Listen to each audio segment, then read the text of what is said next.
Okay, looks like it's good. What's poppin', Tub Nation? Welcome to Tub Takes, a video podcast where we go over what's been making waves in the VGC metagame.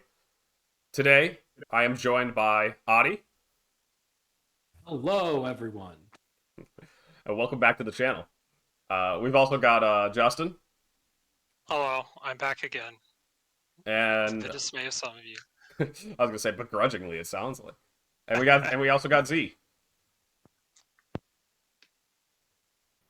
Oh, hello Z. Oh, I'm new here. Is this the right classroom? This is the correct place to be right now. We appreciate everybody hopping on, and yeah, we're gonna be giving a preview of the Orlando regionals. Oh, I guess I should mention the last couple of things in the intro is that this is technically a non-typical episode. Usually we do a lot of like tournament recaps and metagame discussion, but today we're going to be specifically talking about the Orlando regionals coming up this weekend. That is happening. I was going to say in like Florida, but like Orlando should imply where it is. I guess it is the Orlando in Florida. And we'll also be still answering anybody's questions and stuff. So if you guys have any, feel free to drop them in the chat while we're talking, and we'll make sure to address them when they find their way into the conversation. And then also the last thing is that this is going to be up on YouTube in a couple days on that guy's channel. I don't know which direction to point. I think up. I think Adi's above me. Yeah. So yeah, it'll be on ck49 on YouTube in a couple days. So if you watch, a part of it and don't end up finishing it, the rest of it's there. Or if you just tuned in and would much rather listen to this later, feel free to head over to the YouTube channel in a couple days, like on Wednesday, I believe. On Wednesday, yep. But yeah, with that, let's go ahead and get this started. Oh, I see all the people hopping in the tub too. That's great. This is awesome. One day I'll set up a bot so we can track all that. So, let's head over to this Victory Road article that kind of lays everything out for us in a very nice way. So, shout outs to those guys for making my life easier, because when I was originally putting together the first San Diego document, I was like, where do I find the information for the schedule, streaming, prizing? And then it was like, it's all in this. So I was like, well, if they've done it all first better than me, why redo it? And instead I'm just gonna put it on screen and give them a plug. And so signups, I guess, is one of the first things to mention, and the size of this thing. There was originally, where did it stop? 740? Around there, yeah. Yeah. So we had around 740 people sign up, I believe, across both age divisions, and 757. Seven- in chat. 757. Okay, sheesh. And that was where it capped. I don't think they ever mentioned what the cap was for like per age division or anything like that. I don't know. Then they announced a couple of days ago that they would be adding more slots. How many exactly? It says 124. Holy. And I believe that was literally like an hour or two ago. They announced it Yeah, a while ago, 7 Eastern. right? Yes, it started like an hour ago, right? But Yeah. they announced it a little while ago. And I don't know if you've been watching. I've been watching the number go up. We are now at 840, up from 757. And I think they said the cap for Masters VG would be 850. Oh, okay. Yeah, because I have the page open now, Adi, but I had opened it earlier, and I had assumed that it was already capped again, because I was like, it's just going to fill up immediately. But no, so I have it at 835 here when I opened the page a couple minutes ago. Sounds like, yeah, if I refresh this, up to 840. Dang. Yeah, then, so, I mean, if you really want to book a last-minute trip to Orlando, the spot's still there for you. Anyway, what are the other points? I mean, I guess I could just go through the article, but there's...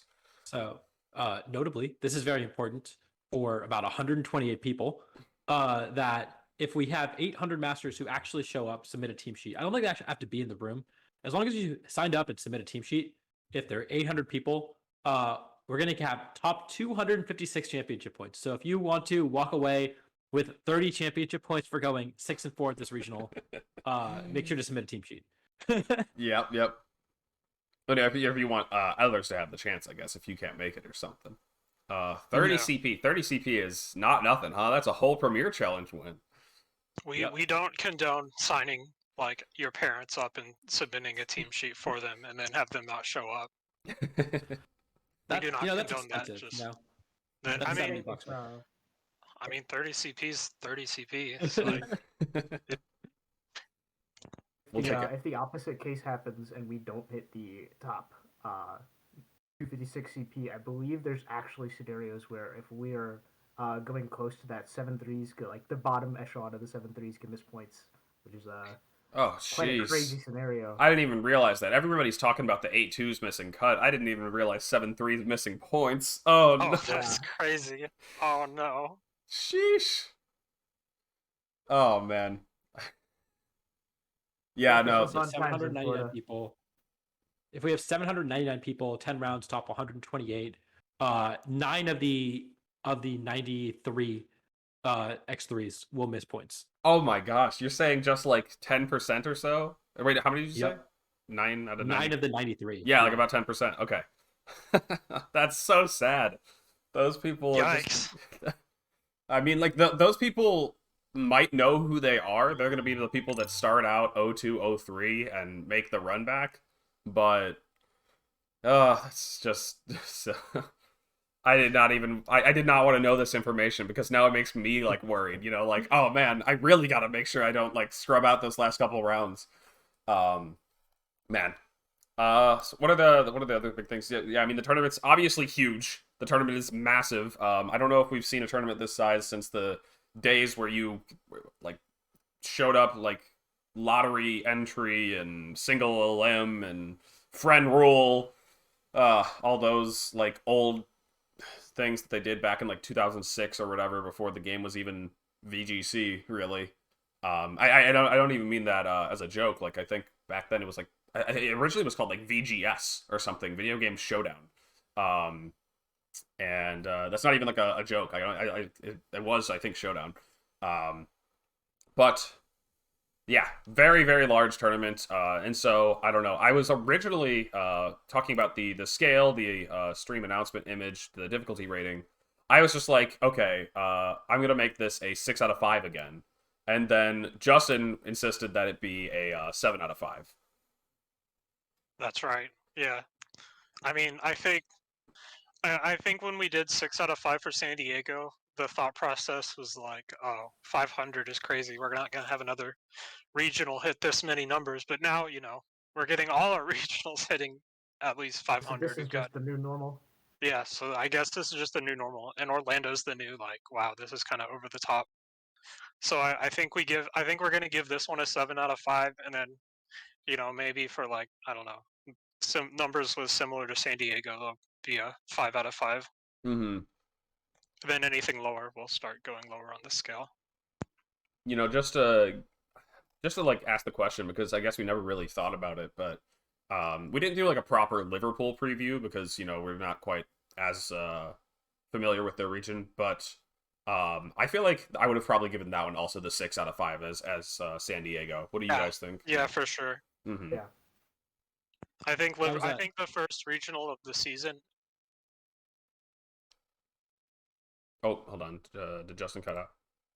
Justin cut out, yeah. Yeah, you cut out for me. Justin, no. I'm going to go ahead and disagree. That was a 9-round regional. We've had 9-round regionals before. That's pretty reasonable. That's like not uncommon early format, early generation. I think it's just a 5 out of 5. I don't think that was as crazy as San Diego, where it was actually record breaking, and 10 rounds really just like adds to how grueling it is. We've like 9 rounds is just an internets. San Diego is bigger than an internets. Yeah. Basically, Audie's saying Europe is free. So. I mean, did an American walk in and win the regional? Like a little bit, So maybe it is a little free. Oh man, I really love that comparison, but I'm also like, as soon as you mention it, everyone's gonna be like, well, he's Spanish technically. I think that's what I was hearing. So I don't even want to tread that territory, but also would love to to make some Europeans mad. Dude, I can't wait to win a regional and have all the Europeans say I'm Swedish. It's gonna be crazy. That's true. That's true. You did play Wait, what? for Says you're Sweden in Swedish? USP. Um, quick side note, just because we're showing this image as well as some of the other images that we'll be seeing later. To shout outs, John in the chat, made these images for us to have more visual aids during the stream here. Next time I might try doing, I mean, this is not something to actually talk about on the show, but I might try doing like a PowerPoint or something so that like the images get more attention instead of me just scrolling through a Google Doc. But yeah, John made some very sick images. I love this one. Like you gotta appreciate all the sunglasses, especially that Brute Bonnet has a single sunglass and Sandy Shocks has 3 of them. It's just amazing. It's so funny. Okay, what are the other things to mention? So I wanted to talk about CP and prizing. I was mentioning this after San Diego, but I really think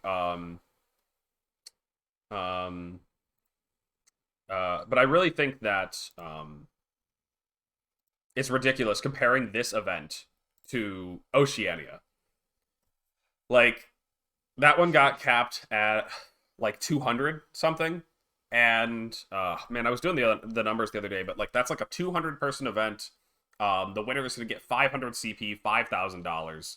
The winner of this event of this like potentially 800 person event,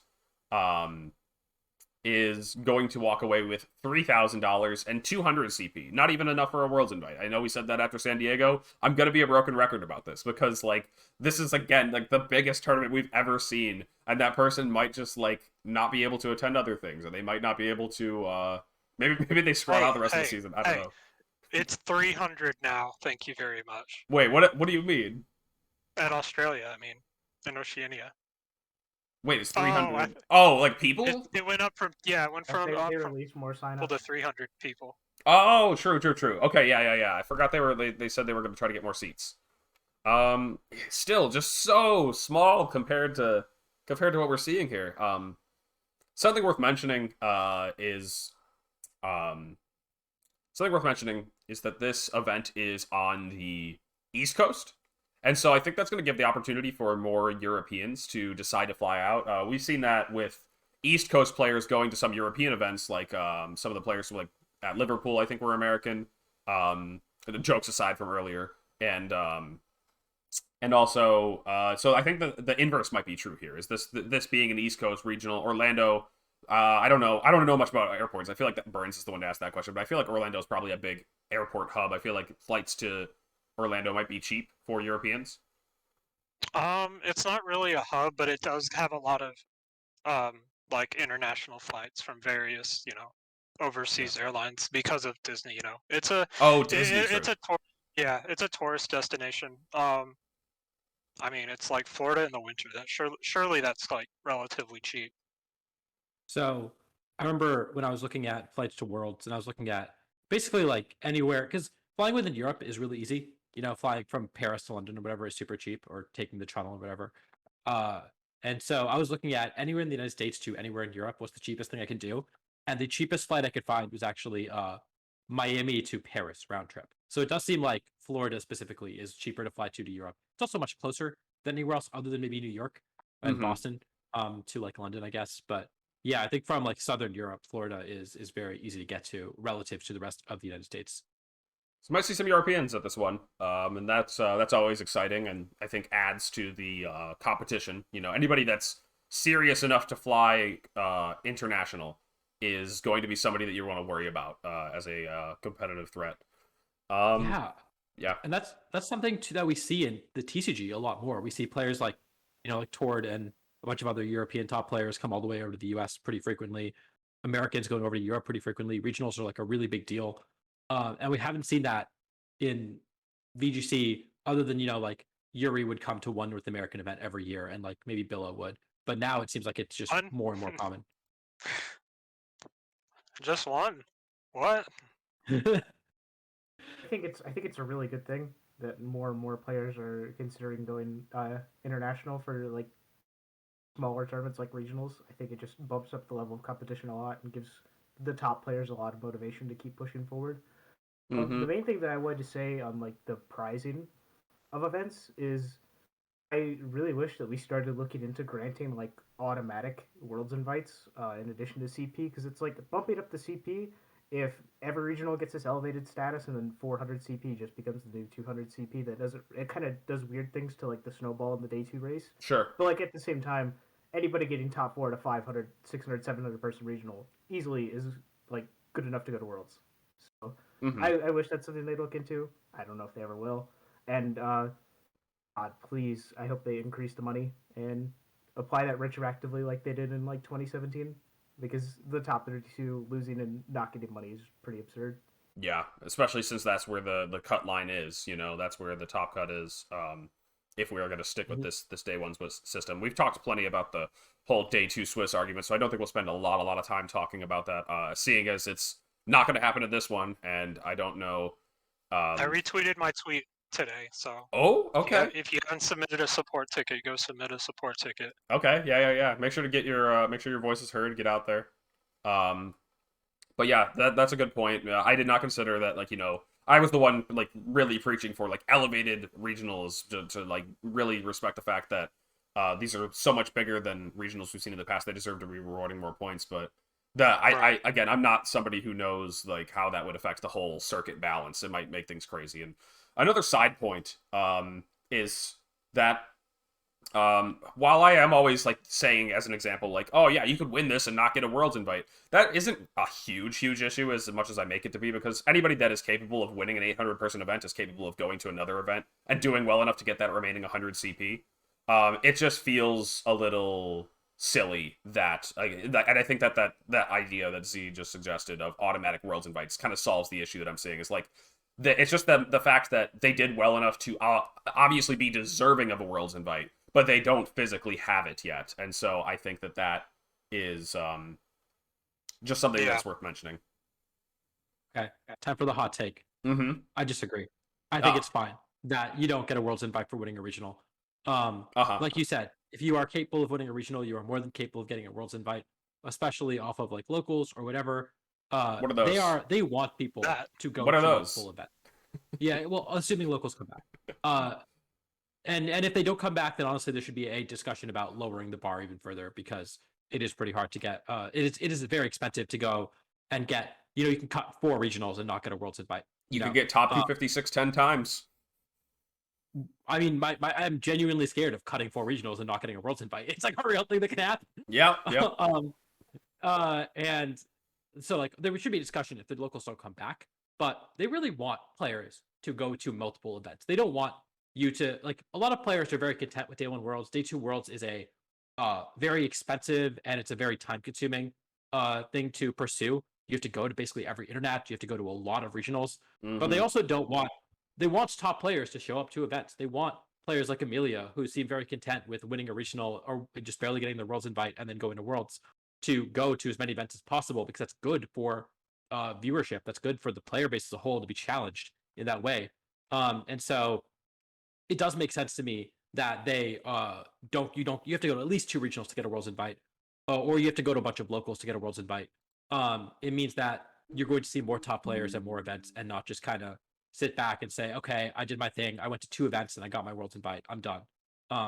Because honestly, like I think that's what a lot of players would do, and it would mean that we don't have as competitive events, especially towards the end of the season. I think there's some fine takes there. I think that I do agree. You do want to see the top players at more events, so that's cool. I think another way to do that is to increase the pricing, give us more money, and then people will be more motivated to go.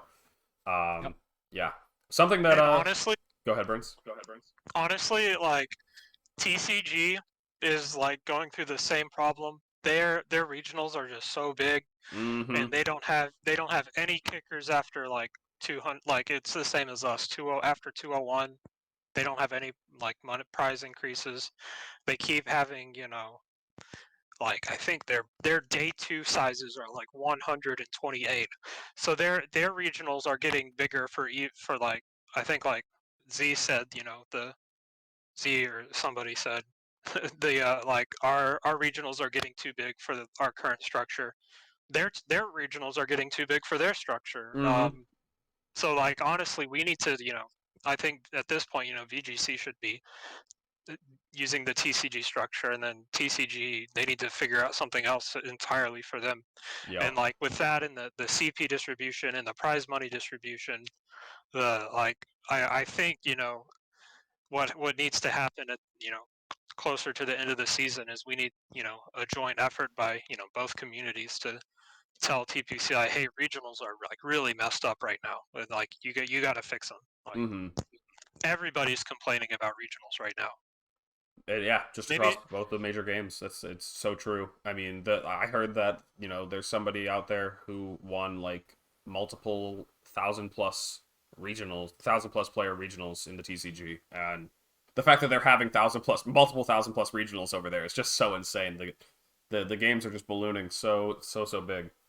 And yeah, I'm glad that Burns brought up my 201 point that I had in there, just in case I forgot to mention it. Is yeah, prize money capping at 201 when every event is getting like in the TCG they're getting like 5 times that, and here we're getting 4 to 3 times that, and it's so silly that like I think every event this season is going to cross that threshold pretty easily. Like even the smallest one right now. Oh, I'm not signed up for Vancouver. I forgot. Anybody know what Vancouver's looking like right now? it's still in the 300s, I think. But that's still pretty, like, it's still over 200, and like that's like the smallest one right now.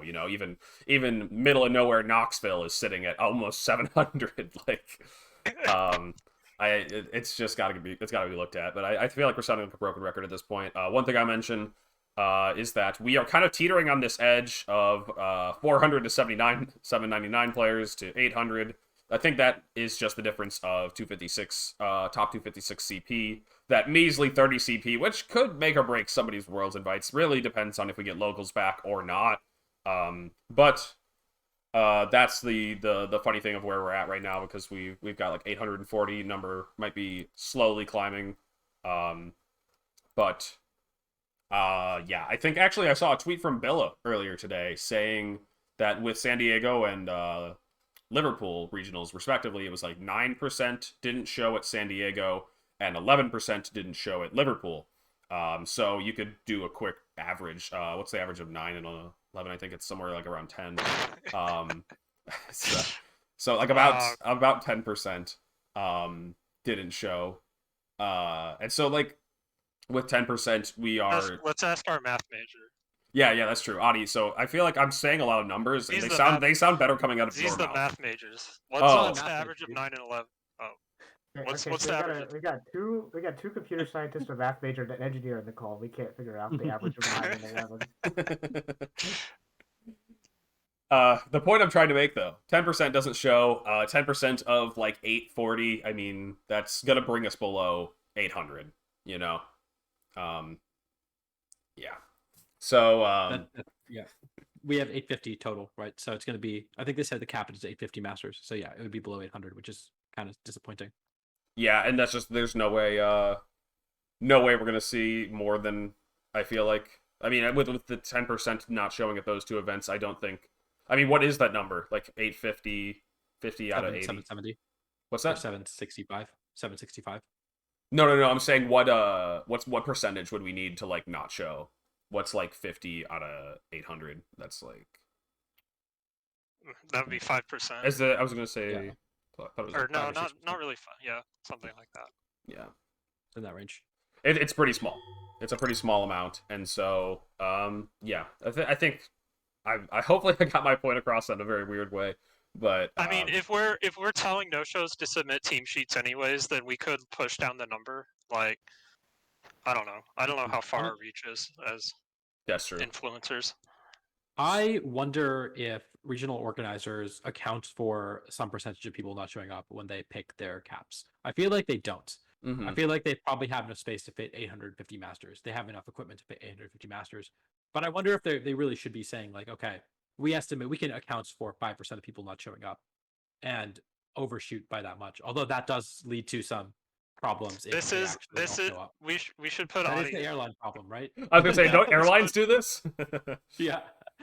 Are they? I mean, if they're gonna offer me like $1,000 for my regional seat, Yeah. They're like, well, all right, we're so sorry that you can't play in this event, but if you take this $1,000, we'll fly you to the next one. I promise. Oh man. Anyway, as for the stream, the stream is just going to be on the normal Twitch and YouTube channel. The other thing to mention, I think, before we move on, is the team list submission. And I think this is actually pretty interesting. It says that you can submit your team 1 hour before the event. That's kind of nuts. I feel like it definitely changed how people prepared for San Diego, with it being the night before. A lot of people, myself included, I was making fun of everybody. I was like, why do you need that extra time? If you shift the deadline by 12 hours or whatever, just have your team 12 hours earlier. You know that well in advance. It's not going to impact your prep time. And then there I was, just like, I wish I had 12 more hours right now to pick between Team A or Team B. I think I picked the right one anyway. Yeah, that now it is 1 hour before the tournament, which honestly is crazy to me. They're going to be able to print this all out and get it ready in time? I guess they feel like they got confident enough with the system after San Diego. I really do appreciate it. Fortunately, I'm in a good place for this regional, but at one of the regionals in the 22 season, I was one of the people that made a team change at like 11:59 p.m. The night before. So I think, there's always like having that flexibility for the small last minute changes is nice. And as long as we aren't looking at massive delays because they underestimated how much time it takes to print 800 team sheets, I think most people will be very happy with that. Yep. I think we will. They must have, after San Diego, gained some confidence with how to print the sheets. They probably like got ready like at 9 that night or something, and we're like, all right, guys, get ready for an all-nighter. We gotta print these sheets. And then they finished it in like 30 to 40 minutes, and they were like, oh, you know what? Maybe we overestimated this whole thing. That's what I'm imagining happened. Who knows? Hopefully everything goes smoothly. So this is a different organizer running the regional. Sure. And the organizers that did San Diego are doing Vancouver, I think, and they're setting a deadline they're setting like a night before deadline again. Okay, so so I don't know. it just could just be a style thing, and maybe this completely blows up in the face of the Orlando organizers. I don't hope so. I'm hoping that it just goes really well, because this sounds good for players. I mean, hopefully it's good on their end too, not more stress for them to do this. So it's definitely better for the TCG players too. Because they're pretty mad about the Friday night submission. Originally, I was asking people who knew a bit more about the TCG, like, hey, does this impact the TCG players more than it impacts us? And the original answer I got was, no, it's the same thing. Like, you just got to lock in your team at the same time. But then I realized Adi's shaking his head no. Maybe I'll let Adi take over. So I was actually the night before San Diego, I was hanging out in Angel Miranda's hotel room because we were putting the finishing touches on our team at 7:59 p.m. as one does. And he was staying with a couple of TCG players, and what they were saying was this actually did impact them a decent amount because you have to have the cards to play the TCG, right? And there were no vendors at the venue on Friday, and so if you need cards, especially from a newer set, normally what you do is you go to the venue and you pick up the cards and you go buy them and you're set. But if you can't do that at on Friday, especially, and you have to lock in your team, you don't know that you're going to be able to buy the cards on Saturday morning. It's going to be that much harder. But if you can go to the place early Saturday morning and then see if the cards are available and then fill out your team sheet, especially if it's like a written team sheet, that makes their life so much easier. But so that is one way that it does impact them and not us. On the other hand, like we do have to actually get the mons in game, and you might spend all night, like EV trading your last mon, and want to make sure your stats are correct or whatever. So that might also impact us a little more. I don't know, but I do think that the actual impact of having to buy the cards potentially at the venue does impact TCG players quite a bit. Yep, Adi. I did let Adi have it, but he stole it right out from under me. That was the point I was going to make, is that they got to buy the cards, and that sometimes players come to the event with a list in mind that they don't physically have, and so they gotta obtain that. Sometimes it's just as simple as just like asking around friends too. Like I think that's another thing that happens a lot in the community, is just like, hey, I need 4 Rayquazas for this deck, but I got 3. Can you lend me one of yours for the tournament? And instead of like, you know, they're just doing that the morning of, going around asking people. It can be a lot more stressful when you have to lock in the list the night before.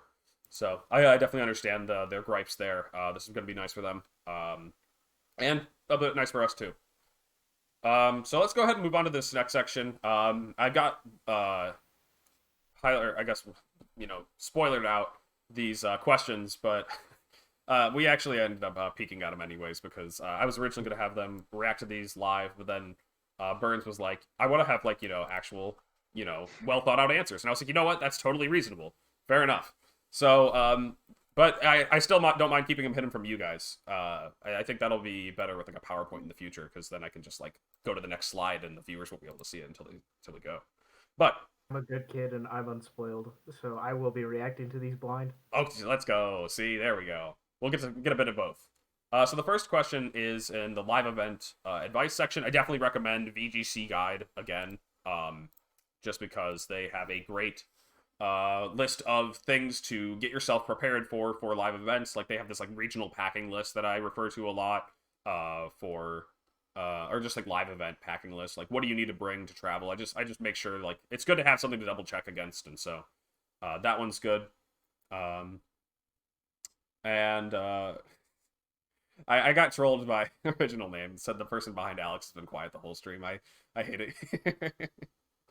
I was like, wait a minute, who's quiet? I'll fix it. I promise.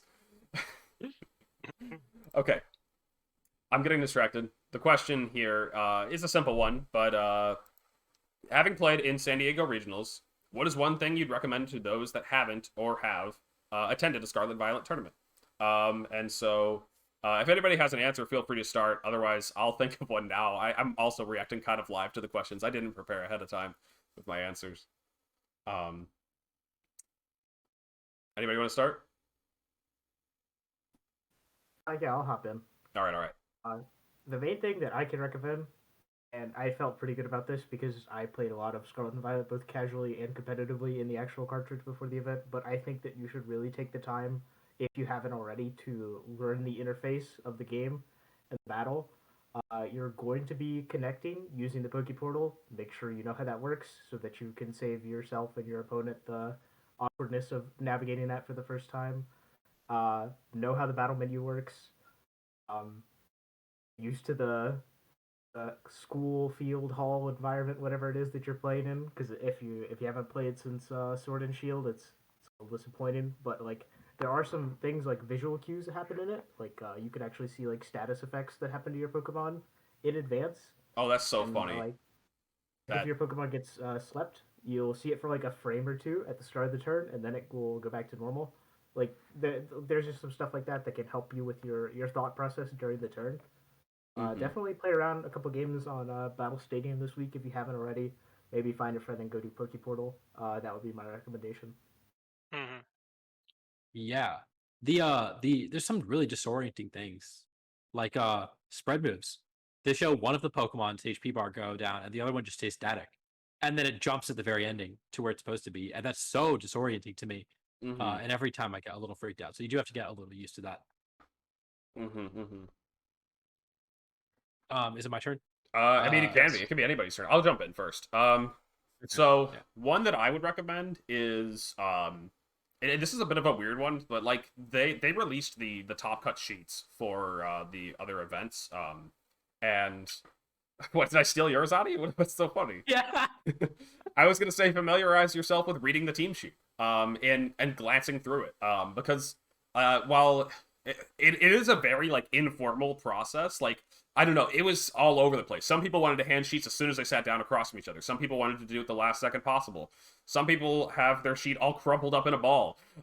You know, you really want to be able to, and it's in this column form, which is like maybe not how we're used to seeing Pokemon information given to us. We had different physical team sheets in the past. We've had, you know, people are used to looking at teams on Pokemon Showdown. Burns has got it here. It's a good example. Yeah. Actually, you know what? Maybe I'll pull up a link. I'll pull it up on screen, Burns. I'll pull there up. we go. Look, you can see it. It works. You're right. This is much better than me pulling up the website. I'll pull up the website Look, after this. This is just like practice for reading your opponent's team. That's so you true. never That's know. true. This is the Your IRL opponent- practice. Your opponent might have the blur on. The blur. Yeah. So see, the strategy is to get a sleeve like Burns has for the team sheets. That's not just general advice. That's a freebie one. But yeah, what we're gonna do is we're gonna get sheets to put them in that are really blurry and hard to read them through, and then we'll be like, sorry, it just got fogged up. It's so hot in here. Anyway, yeah, I'll look at have what is it?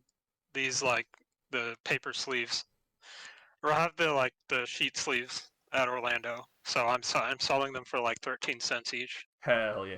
So So yeah, that's my you can advice. pre-order Is... them. I'll drop my Venmo.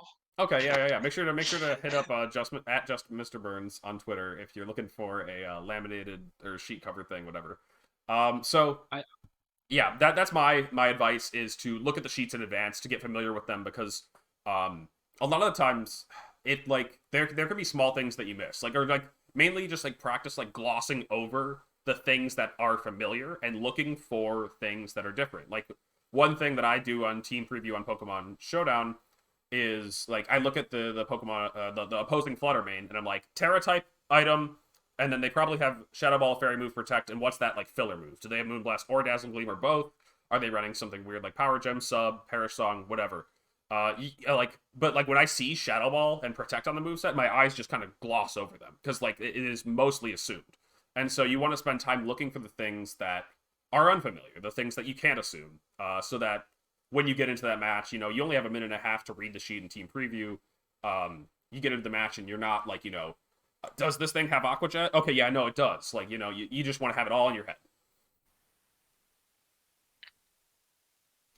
All right, Adi, Burns, who's going next?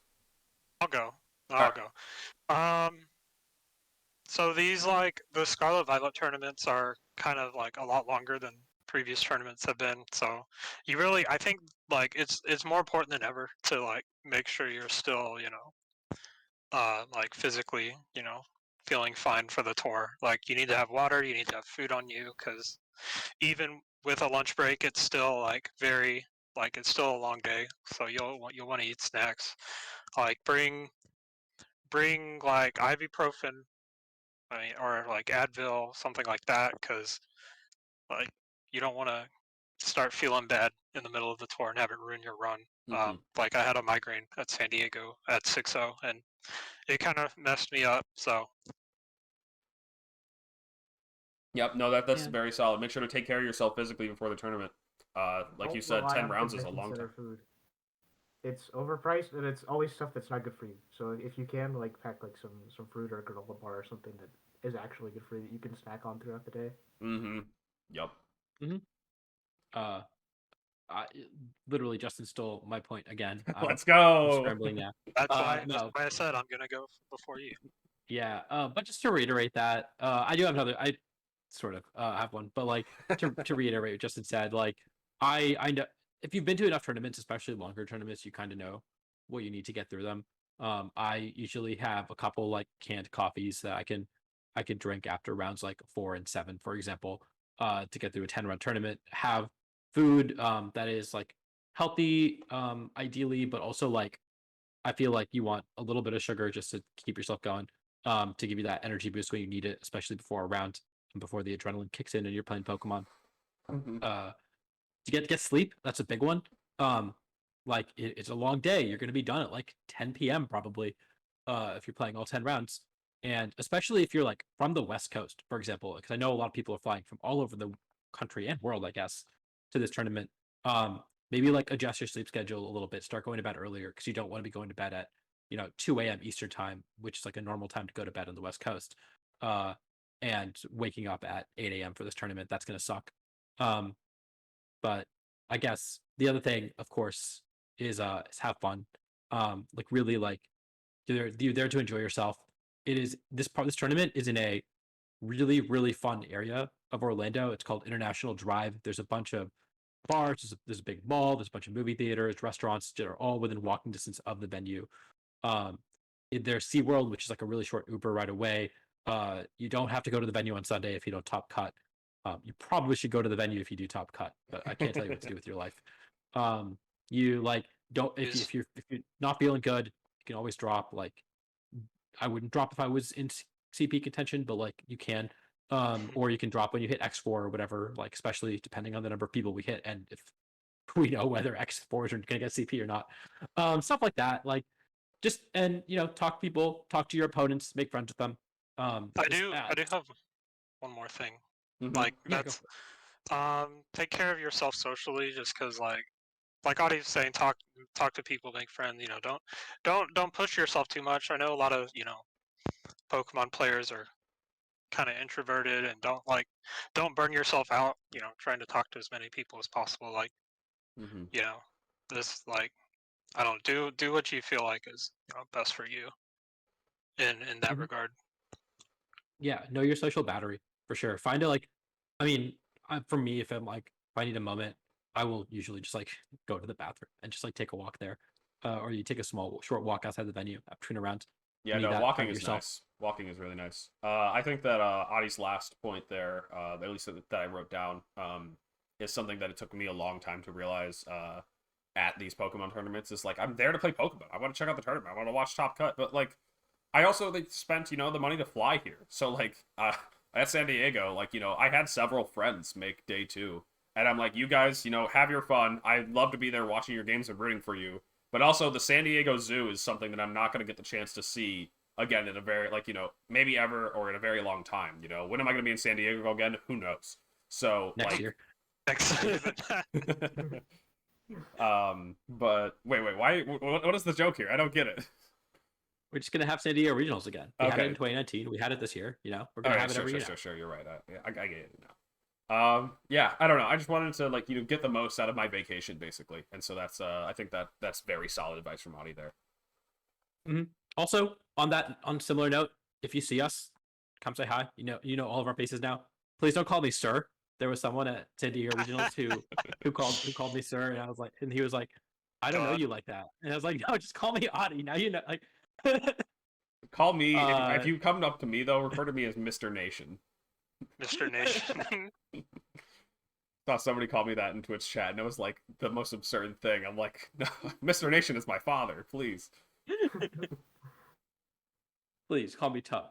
please call me Tub. Tug. So let's go ahead and move on down. I guess we have the difficulty rating here. We talked about it a bit already, but we'll talk about it again. Get everybody's thoughts on this. The event originally going to be a 6 out of 5, raised to a 7 out of 5. I think a couple of factors here. It was supposed to be significantly bigger than San Diego, and then they made it bigger, and then they also this is I don't know, East Coast versus West Coast. There's going to be a lot of West Coast players missing here, whereas like the same thing you could have said about the West Coast event. Maybe some East Coast players were missing.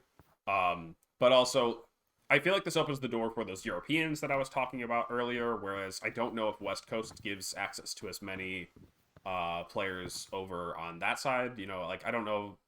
That's like closer to like Japan and Asia, but I don't know how many Asian players came over. Australians, I guess, had a better chance to go to San Diego. So maybe there's just trade-offs. Regardless, this event is a lot bigger. It's still like it's in a new-ish format. We'll talk a bit more about the metagame next. But I do think that Justin was right that this is a 7 out of 5 event. Like this is just unprecedented numbers, and I think the point that Justin made that helped me best understand why this event is a 7 out of 2 is something that we've already said here on the stream. Some 8 and 2s, some people with an 80% win rate are going to miss Top Cut. If you want to guarantee your place in the final bracket, you have to go 9 and 1. 9 and 1. That is ridiculous. And some Yeah. X3s are probably going to miss CP. Yeah, exactly. And if you you have to guarantee going 9-1. If you go to Vancouver, there's going to be 1-9-0 or like one person that wins 9 games, like in Swiss. If like anybody goes undefeated, like it's, and you have to guarantee, you have to go like win 9 games to guarantee this time. I don't know. You want to hear something crazy? I think East Coast events are harder than West Coast events. People might get angry with this, but from my experience, I've gotten championship points or gone X2. There's one West Coast event where I went X2 and didn't get points, but gone championship points or gone X2. I've either top cut or gone X2 at every single West Coast event. And I have never gotten points from an event east of Ohio. Okay, man. Regional level event. So objectively, East Coast events are harder. All right, I'm gonna counter that and say I've cut like one West Coast tournament, but I've cut every East Coast tournament I've gone to. Shit, I gotta change my smart money then. I've cut East Coast, I've cut West Coast, and I've bombed them both too. So I'm just gonna stay out of the region debate. Well, I'll let you guys fight that one out. All right. Yeah, I have not noticed these trends. I've got nothing to say. Both Audie and I are no coasts. Oh, okay. Raghav said, "Didn't you win a West Coast regional?" I'm getting called out. It was Pacific Northwest. I'm not arguing. Like I'm not gonna argue for. I'm not going up to bat for Pacific Northwest. That's I'm arguing for the California regionals are really tough.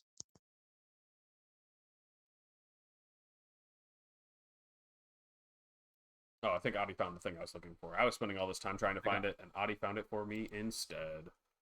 I got you. I googled it. Yeah, yeah. I don't want to like Google things on stream, so I was using my other browser, and it was having trouble.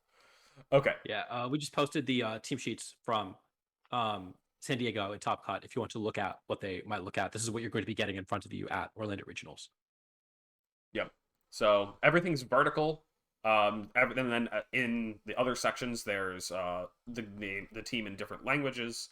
Who knows? Like, I think I guess we should have asked if Liverpool did the same. I mean, I guess if anybody here was at Liverpool, they fixed like the Teratype glitch, right? Where they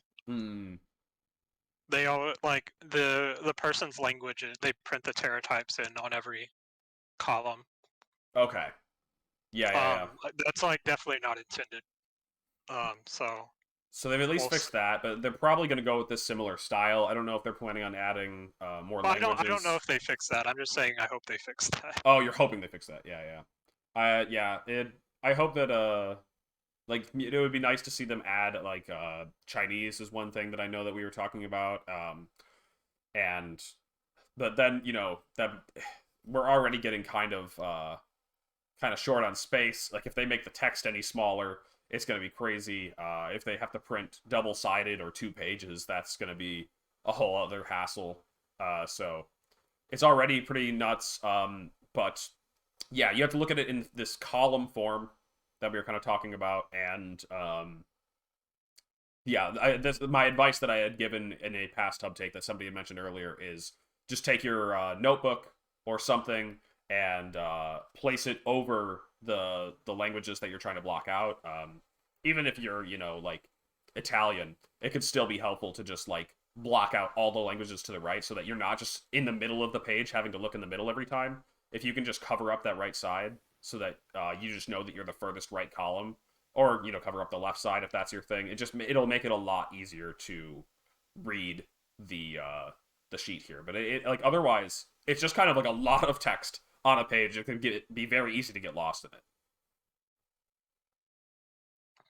But somebody linked this, and this was in the chat. This is the open team sheets that they used for like Players Cup. I think that's what we used. Like we looked at the ck9 ones on Players Cup, but this is not very similar to what you see physically printed out when you get to the event. Honestly, though, like what's wrong with this style? I feel like this might because the languages obviously. Languages. Yeah, you need to have all the different languages, and so that's why they did it.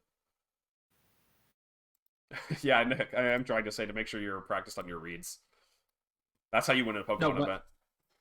Something that one of our friends was saying was like when he was at San Diego, it felt like it was too small. You know, like it just like he was having trouble glancing over at them and finding the information that he wanted. So I genuinely do think that like maybe even if you haven't been to original, printing it out and making sure that you are comfortable with that sort of team sheet is valuable. And if not, like making sure you can get the necessary accommodations to be able to read them. Yeah, if it's like a problem, I think you can like just if you bring a notebook and just write them over, like copy over what you need to. Mm-hmm. When you have time. That's always an option. You and like if your opponent is willing, you could always ask to trade sheets earlier and say like, hey, I can't see the sheets very well. I just want to write the things down. You can have mine and do the same. And if they're comfortable with that, then some rounds might be a little bit easier on your eyes than others. Okay. Now let's go ahead and talk about the metagame. There was a couple of tournaments over the past weekend. Audi put in the stupid NPA question mark. I want that gone. Get it out of there. Get it out of my face. Can I give like 2 seconds about it? Of course. Go ahead. NPA is probably the most prestigious team tournament that happens in VGC. I think Justin is a manager and Z is a manager of one of the teams. So they also probably have a decent amount to say. But I know that I've been playing in this for it's my 6th season playing. I was on the Poppies the last couple of years, back-to-back champions. Now I'm on the Samurais. Y'all are the managers of the Monarchs. Really fun tournament. Even if you are not playing in it, I think watching it is really valuable because a lot of top players are playing really high quality Pokemon against each other, and also they are bringing stuff that they're usually testing for future regionals. So I learned a lot when I wasn't competing in NPA just by watching these replays and learning from these players. And also, I think that I will be doing some sort of NPA coverage on the channel. Alex hates NPA. He's not going to engage with this, but I will probably do like some sort of NPA recap streams when I have the time. How do you learn the most about Pokemon that he's ever learned when he was bench riding the Monarchs in 2019? That team was crazy. There were so many good players, and I learned so much just by like practicing and watching you guys play and prep. So yeah, absolutely. Man, I can't believe you actually agreed with me. If you're looking for public replays, it's probably the most abundant source of high quality replays that you're going to have, just because the alternative is like cartridge limitless tournaments where not everybody is a streamer. So it's definitely a great source of learning material if that's what you're in the market for. And I think even as a player, there's a lot of stuff to learn from it in terms of practice and sizing up teams for potential future tournaments. That's about all I have to say about it. Oh man. Okay. All right. My that's I can't. Okay. My one thing that I'll add is that if you don't have anything nice to say, don't say anything at all. And so I'll leave NPA at that.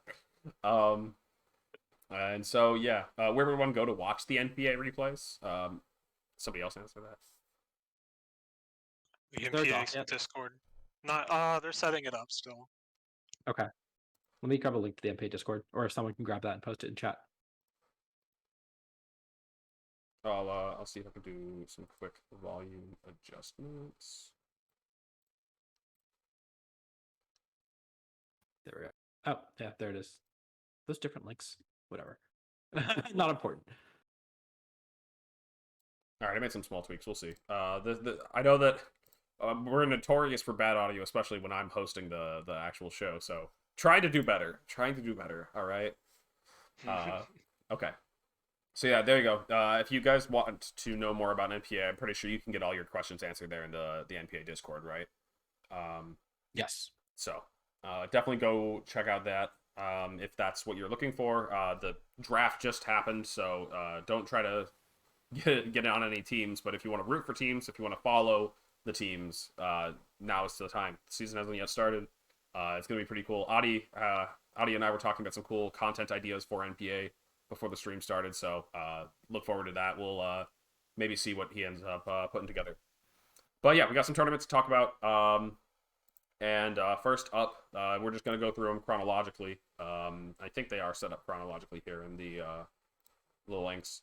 But we have the Beanie Brawl from Wednesday. And we're not going to talk a lot about these teams just because there's only so much time and there's so many tournaments and but let's look at some of the, I guess, like teams that made it to the top cut, what is like most common, and go from there. I mean, whenever you see someone go 11-0, that is probably something we should be looking at, right? Mm-hmm. Yeah, no, definitely. This is a team that is similar to I don't know if I'd actually say it's similar to it's kind of similar. I mean, so Maluka won the regional with like Garg, Bax, Meow, Scarada, Mimikyu, Costa here, you can see he added Volcarona and Sandy Shocks. It does look a lot like a Series 1 team, and then he added like one of the Paradox Pokemon that are, not used as much as like the others, but still, quite strong. Yep. And support Mhm. Volcarona. I feel like support Volcarona always gets stronger when you have a dominant fairy type Pokemon rise to the top of the metagame. We've seen that a couple of times in the restricted formats, whether it be Xerneas, Zacian. We now have Fluttermane as a very top tier Pokemon, and that's just another reason for Volcarona to find its way in there and provide some handy support with the Rocky Helmet and Flame Body, making it so that physical attackers be warned touching this Pokemon is going to hurt. And then Struggle Bug to keep the special Pokemon managed. It's it just has a lot of cool support options. I think Volcarona is just one of the most interesting Pokemon designs, just because of its move pool mainly. It's just so crazy. Yeah. So this top cut had. Sorry, go ahead. Oh yeah. This, I think, the main Pokemon that was like super prevalent in this top cut was Iron Bundle. I think actually every team but the winner had a bundle. Goes to show, if you want to win, don't use Bundle. True. So true. Yeah. Bundle is we'll talk about it more with this but I mean now is a fine time to bring it up. We there's this VGC data thing going around. I don't know, maybe Adi could explain it better. I got linked this from Evan as I woke up, and I just haven't had the time to look at it. Maybe Adi spent more time looking at it, but it's basically just like the most common Pokemon in, I think, top cuts from the past several Limitless tours that have been run in Series 2. Mm-hmm. Okay. And then the next tweet is also the most common course, I believe, in top cuts. Oh, in reply to it, right? Yes. Okay, yeah. And so then, we were just talking about Bundle. Look where Bundle is, 95 representations. I mean, 45% of the teams in Top Cut are using Bundle.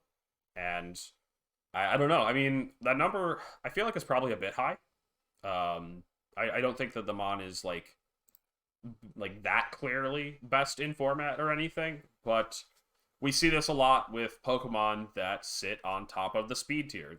Especially when this thing gets to hold a free choice scarf. I mean, it's a single use choice scarf, but or like you can't switch out, but it is just like I think, is it Burns? Are you the one who said that Pokemon that are fast, like people think they hit harder than they do or something? What is the quote?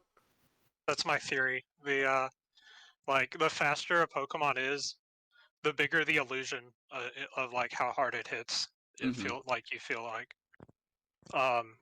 Can you walk us through that a bit? Yeah. So like I think the biggest examples are, Pheromosa, Tapu Koko, Dragapult only has like 110 attack or something, but And Regieleki, of course, right? Yeah. Regieleki does it. There's no illusion there, is what you're saying? Yeah, okay. No, I guess there is a bit of like illusion. Regieleki just OHKOs so much, like, and I don't know. Regieleki was the exception, sure. No, it's actually it's like only barely stronger than Coco is the thing. Okay. It's just that you can combine that with like under electric terrain, sure, it just nukes stuff. Like the initial. That's the thing, right? Like Coco and Lucky come with modifiers to their attack stats, basically. Like Dragapult is either firing off 120 or 100 attacks based on which stat you're going for. Bundle is having to hit typically unboosted Hydro Pumps off of like the 130, and Freeze Dry is a pretty weak move too. Mm-hmm. So Bundle boost, it makes sense. Bundle is more comparable to Pult, I think, because it's the special attack's 124. Yep. Like it definitely, like it feels like it hits harder than it does. But that's because the real answer is that it's faster. It's going to get its attacks off more often. Like Pheromosa always going to get its attack off. Coco most of the time it's going to get its Volt Switch off, or its Max or Z move off. It's The- Terra Fairy, whatever you call it. I don't remember what did Tapu Koko do back in the day. I don't know. Nature Fairy power, Gem baby. boosted something. I don't. Yeah, something Fairy like that. Gem. Yeah. Bundle definitely hit or miss in my opinion. Pun intended. And yeah, I think that is something that has kind of personally scared me off of using bundle. So like, you know, if you see me at Orlando with a bundle, something's gone wrong. Just because again, quoting Burns here, but the math just checks out. You have to go 9-1 to top cut, and it hits at 80%. So that's just not good enough. That's just not good enough. So the 80% is not 90%. Um, Jokes aside, I just think that the Pokemon is I don't know. So here's my hot take about bundle, and it's so weird to say it, but it just gives me somewhat like Groudon vibes because of how like Precipice Blades was like Groudon's most spammable move, and Hydro Pump is what bundle clicks when it wants to do big damage, and so much of the game can hang in the balance on whether or not that hits. You hit that, and you do 100% to an Arcanine. You miss it, and that Arcanine, you know, snarls you back or takes you out with like puts you low enough with a Flare Blitz or something, and the game swings so heavy on that move. Yeah, well, Groudon is like, I mean, Groudon was bulkier. If you miss like a Blades, usually it wasn't a big deal. If you miss a pump, that's like an entire turn gone. And Mm-hmm. you're like very frail guy who's like susceptible to hits. For sure. Um, the Hypnosis Goth comparison, that was a move we used because like Alex always gets into bad situations and needed to hit Hypnosis to bail himself out. Yep. But bundle's the only thing you can do is like click Hydro. Well, no, I mean you can click Icy Wind and you can click Freeze Dry. The only thing you can do into fire types is click Hydro Pump. So Yep. Has to be clicking chill and water and two-shotting everything. Yeah, true. unless Or you're Chad, then only clicking on Chilling chilling Water and one-shotting Scizor as per my That one my clip. that one switch clip I had. I can't believe you're getting on me about hypnosis when Audi has that whole game from Vancouver or whatever. Where that was the most disgusting Okay. replay. You kept talking to me caucus like after cause like okay, but did you saw my game 1 against Paul Chua? Yep. Yeah, no, hypnosis is a move that you just click when there's nothing better to do. That's true. Hydro Pump is a move when you click when you need something to happen, and by God, please let it happen. You know, we've spent enough time talking about bundle, and actually like very little time talking about these teams. Honestly, though, no offense to anybody else in the rest of cut, I'm not too inspired. The second place team is interesting. It's got like a bit of a Paris trap mode, but not as committal to it as like some other teams we've seen. You know, like it's not built around like Iron Hands coming in with Volt Switch. I mean, I guess there's Volt Switch on the Sandy Shocks. It's like a mix of like Parish aggro and also Parish trap. I mean, it's kind of crazy. Other than that, some Pine teams. Let's go ahead and move on to the next tournament because we've got a lot more stuff to talk about regarding the metagame. Oh, we should probably skip this tournament too, the Nino one. Nothing noteworthy to see here. But yeah, I told Justin, I was like, well, you won the tournament with the team that I put together, so you have to be on the podcast. Oh no. And so Here we go. yeah, and I can say now live on the show that Adi has not yet reached out to us about our team report, so don't expect that on the channel. You're not going to see it. It's We're true. not going to talk about it. You, He doesn't want you us. literally posted the rental code immediately after the tournament. If you didn't do that, we would have had a team report out the next day. Wait. Is that actually like a factor? Yeah. I guess that's fair enough. That's so funny. Adi wants to be the owner of your rental code. Look at What this I guy. have to do is post my rental code after I win Orlando, and Audie won't bug me about a video. No, I'll still bug you about that one. Regionals are a little different, but yeah, no, for grassroots tournaments, I would like it if the rental code is in the video first. If people didn't have 3 days to play with it first and come to their own conclusions. So, That's a little selfish, but anyways. This tournament was, I think, like 500 people or something. It was huge, right? I think it's 460 or something. I can't remember. I thought I saw or this. something like I think. Yeah. Anyways, but we're not going to do a whole team report here. We're going to do a quick 2-minute team report. Burns, do you want to say what the team did well and what it didn't, I guess? Yeah. So And consider my feelings. I am right here. yeah. No, I got it. So, so this was a team that Alex ripped off of ladder. He So saw true. like Parrish doing kind of well in other tours and was like, I like Parrish. I'm gonna try this. And so he thought it was cool. He put together, the team so we could play it in the tour. I did change one key thing. That was there was a scream tail on there. A bit more So he dedicated to the changed parish. You put what did you change It was Screamtail to to? Iron Hands. Yeah. So God, I think the team was like very good at controlling the game well. Mm-hmm. I think the main issue was that if you got were kind of like on the back foot, it's hard to catch back up. There just wasn't really that much offense on the team to catching back up. I lost round I lost round one, which is Yep, funny. you did. I lost round one to like it was like Iron like Fluttermoth with like Farigiraf King Gambit. So it was like very difficult to kind of like mitigate the damage, and at the same time, like like To hard take for those me to like KOs. get the KOs. Mm-hmm. Um, and then my second loss was to it was like a very similar like team. It had like Arcanine and Iron Hands. It had like Gastrodon for stability. But it had a Sylveon and it just kept clicking Hyper Voice, and even though I snarled it a few times, it was still like annoying to deal with. For sure. Um, so like both those like spread moves were like the constant spread moves was really annoying to pivot around. Um, but then I ended up winning the tournament.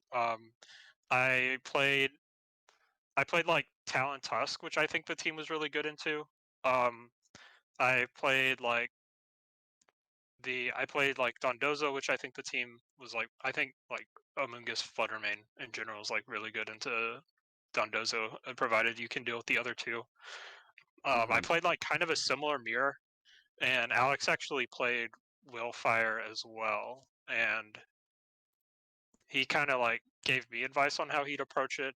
Um, and ultimately, I ended up I like KO'd his Warring Moon really early, and then I could play, around the Arcanine Amoonguss Garganacl core pretty easily because I had more offense than him. Yep.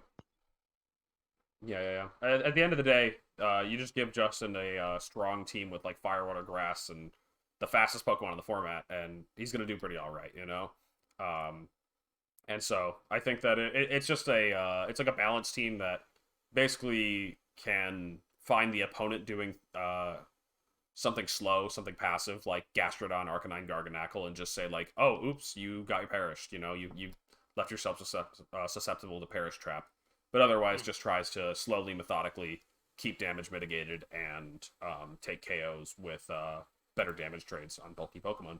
I mean, I didn't use Perish too much. Mm-hmm. I think like I had one game in Top Cut where I brought Goth because I had nothing better to bring, and he ended up with like an Arcanine Gastrodon board, and I was like, why don't I switch Goth in here and click Perish Song? And I did that and killed both, and then his one Pokemon left couldn't win the game. And then the other time I did it against like Hard Trick Room, it was like Oranguru hands, like the hands that Yo. didn't have Volt Switch. So I was like, I'm just going to lead Gothitelle Fluttermane, and since there's Specs Torkoal, if they lead the Torkoal, I just kill it. If they don't lead Torkoal, then I can just perish them, and I just followed the perish flowchart and took both kills. And he said GG before I saw the back 2 months. So Oh no. Um, so yeah, the team is solid, definitely not perfect. And I guess just kind of shows that I don't know, Perish is possible, but definitely not something you rely on in most of your games. Like Justin said, he definitely used the rest of the Pokemon to their strengths. yeah, perish is possible if you use like 4 of the top 6 Pokemon in the format. Yeah, I mean, good mons. So Hamilton was cool too, but probably not great. mm-hmm. We saw Justin play the finals against Torviv, funnily enough, using a team close to what Justin originally built for me in that one tournament that I got top 4 in Nino. Fluttermoth, Dondozo, with this time rounded out with Brute Bonnet and Iron Hands. I think this is just another solid Dondozo team for people that are looking to get practice against Dondozo. There's like this team and I think Marco Fierro's team in the next tournament if you are looking for good samples for or examples of Dondozo in Series 2. That, it is definitely still strong. It's definitely not gone anywhere. And then I think there's actually quite a few interesting teams in the cut here. Maluka rolled up with the Series 1 team, I think, like, in the NPA tournament that went over this past weekend. Also in this one, just saying, like, all right, somebody give me a reason to build a Series 2 team. And people were struggling to find reasons. Other notable ones, again, the exact version of that Dondozo team. So Mouseape. Mouseape is still viable, and this is open team sheet, mind you. We see 4th place had, like, an interesting hard trick room with the Giraffe. And then Willfire's team in 3rd is also just, like, probably one of the best examples of top 6 Pokemon balance or something like that. Like, it doesn't have the Flutter Mane, but... and Garg is maybe not top 6, but where does Garg fall? Is it... Oh, it's, like, up there. It's high enough up. Mm-hmm. Don't forget another Pincurchin in Top Cut.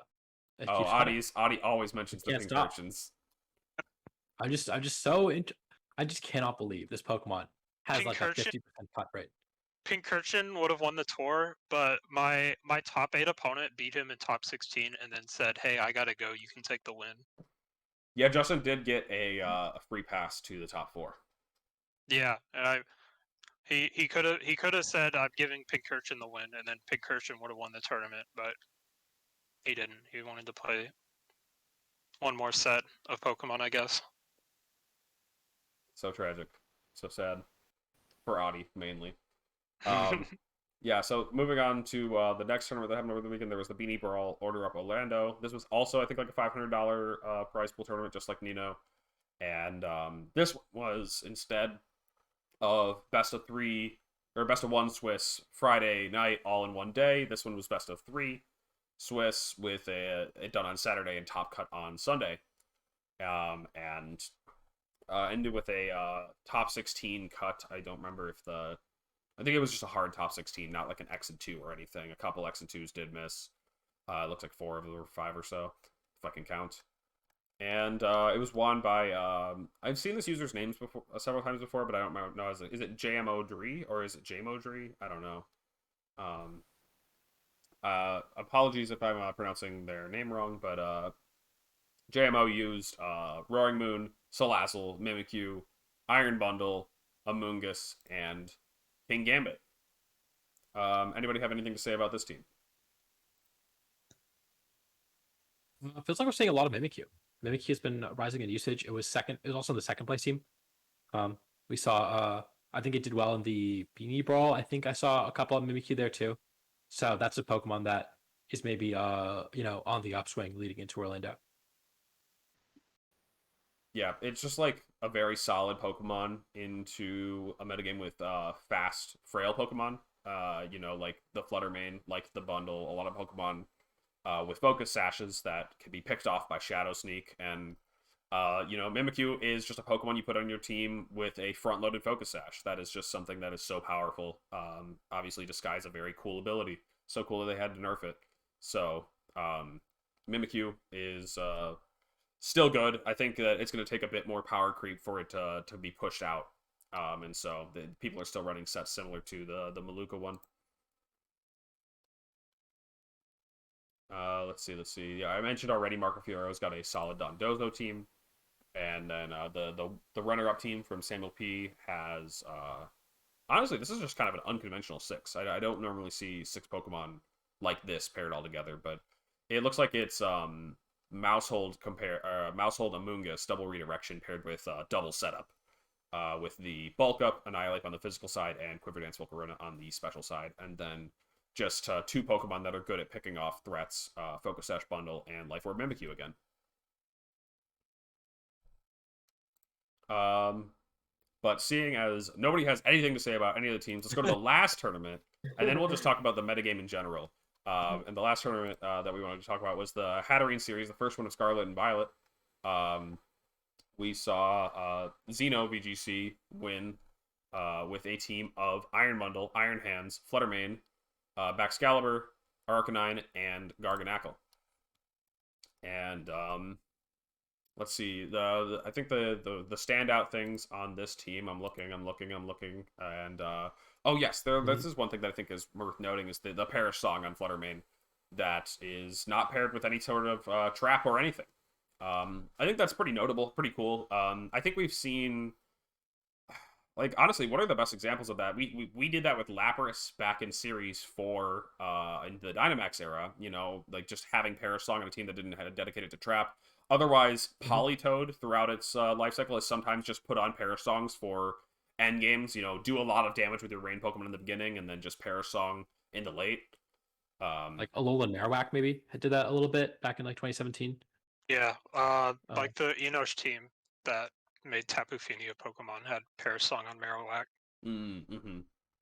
Okay, yeah, so, like, I mean, Fluttermane has two awesome stab moves, and sometimes it chooses to run Double Fairy, Moonblast, Dazzle just to give option coverage, either, you know, Big Nuke or Spread move, but you could definitely forego that for Perish Song if you think that that is going to lock up certain endgames or help you cover a certain threat if you know, if you find your team having trouble breaking Garganackle, but you can get yourself to, like, a 3v1 against it or something, or at the very least, you know, for a turn, then you can Perish, and then one of your Pokemon isn't perished. You know, Garg's not going to take any KOs quick. I don't know. Yeah, that is a pretty cool tech on otherwise a team kind of comprised of some of the you know standard but strong sets that we've seen on a lot of these Pokemon. And let's see, we saw runner-up Yoshi and Lugia with a team. This was actually a bit crazier because we see Skeledirge. Skeledirge, a Pokemon that I thought had fallen off the map. I didn't know people still use this thing. With a relatively similar set to what it's been doing. Terra Grass common on it. Leftovers relatively common on it. Otherwise just doing its normal thing. Protect, stab, slack off. Paired with the Merb on the Tauros, Assault Vest Gambit. You know, a lot of other things. Again, the Fluttermane opting for a support move in the last slot. And otherwise, some just strong sets that we've seen on these Pokemon before. What did you want to say, Adi? Oh, I just think, I mean, I was a Skeletor enjoyer back in the early part of Series 1.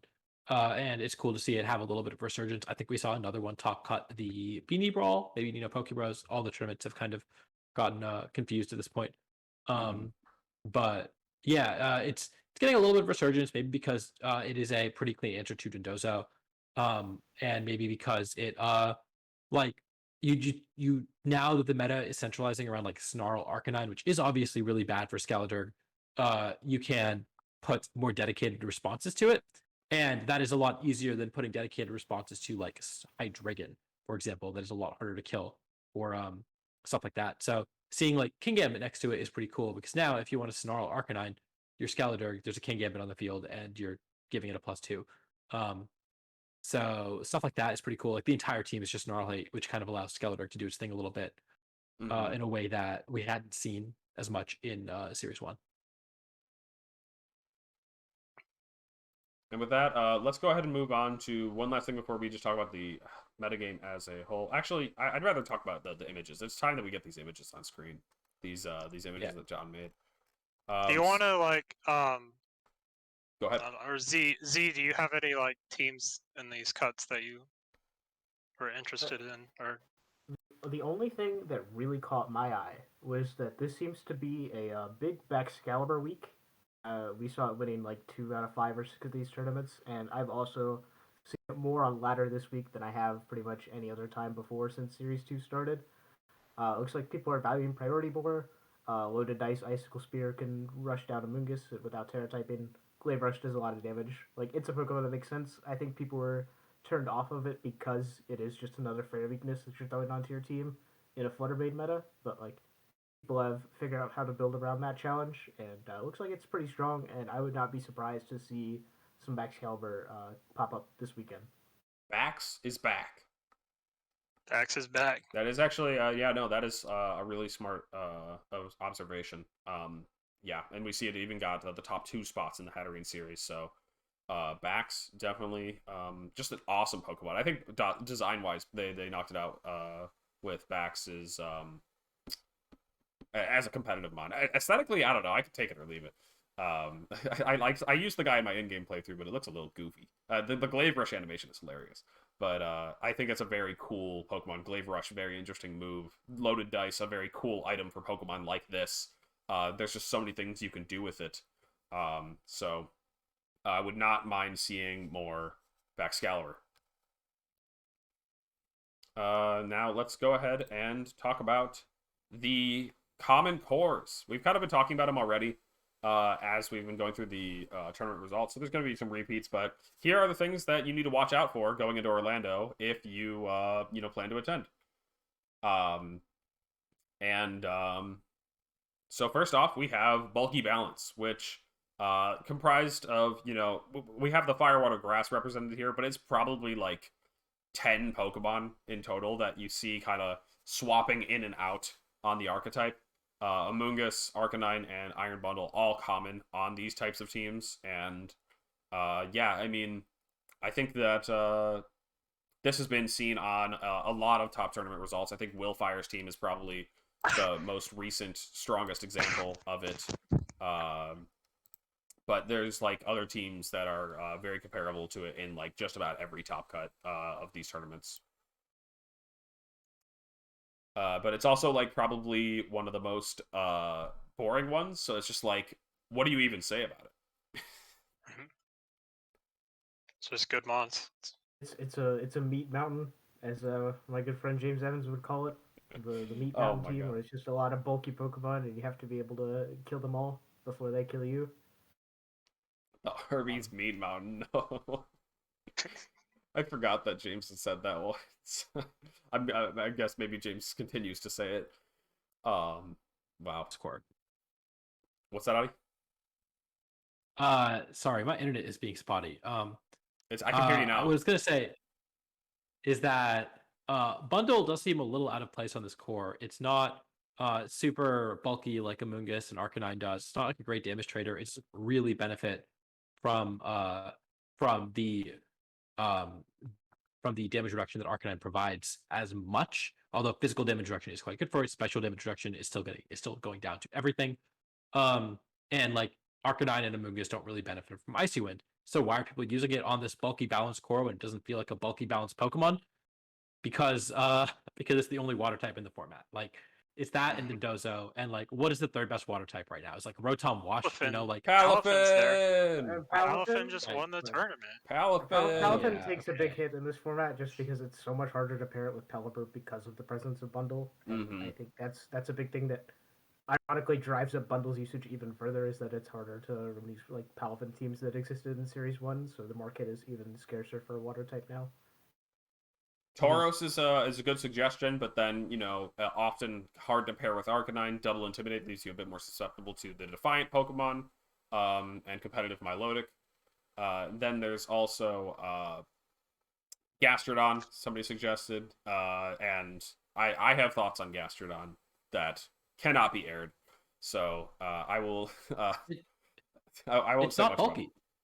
It's you can't call it bulky balance if there's a Gastrodon because it's not bulky. That's really what it comes down to. Yeah. It just doesn't have stats. It has one good ability, and that's pretty much it. And a good typing. The fact that it has to run Covert Cloak really kills any semblance of like longevity that it has had in previous formats. Unfortunate for it. Yeah, like they were running. What was the most common item on it on Rinya anyway? Did they run leftovers? Protect leftovers. Leftovers, right? Yeah. I know that was a very different format, but and then there's like I think back in the day, like when I used Gastrodon, I often used it with the Citrus Berry. Citrus Berry didn't feel like as hot of a commodity back then. Maybe it's because we had like Mega Stones or something. But man, Citrus Berry just feels like the hottest commodity right now. Man, it is so hard to figure out what gets your Citrus Berry. Every Pokemon's just like, give it to me, give it to me. Especially these bulky balance teams. Where do you put it? Amoonguss does pretty well with it. Arcanine, if it's not Goggles, would love to have it. And here's a take that I'm kind of stealing from certain friends, but I agree with, is that The big berries obviously got nerfed a generation before this. Agua berry, Iapapa berry, the like. However, I feel like they got even worse going into open team sheet, and that is because it is a lot easier to play around them. You see them in the sheet, and you think, okay, this Pokemon's sitting at 30%, or whatever, not whatever range it activates. It activates at 25%, right? It's sitting at like 40%, just below half. You have to make sure that you kill it before it gets down to that dip and heals, and you can kind of play around that a bit easier. Whereas Citrus Berry is just so consistent. You see that in the sheet, and like, okay, this Pokemon has effectively 125% health.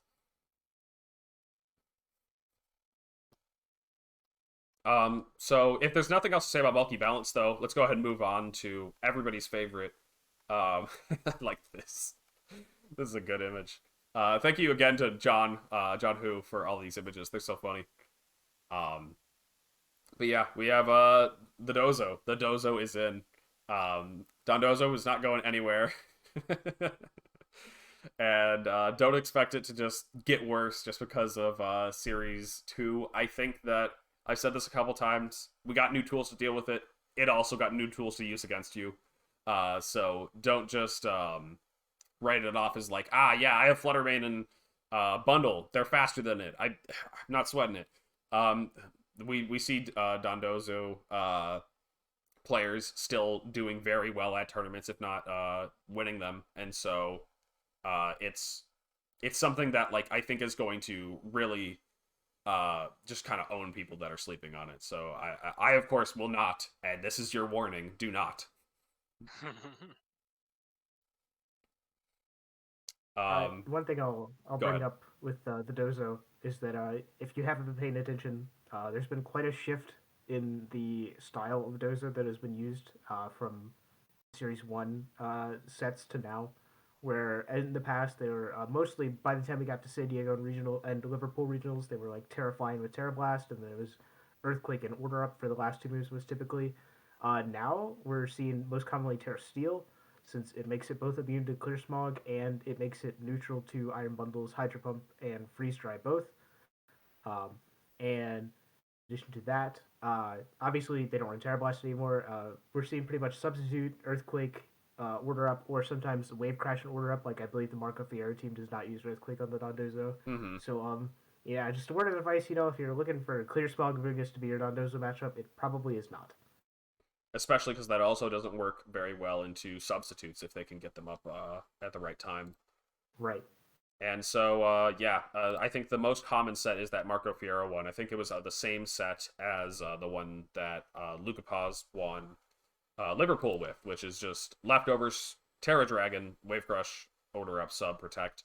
I see this one a lot in my games.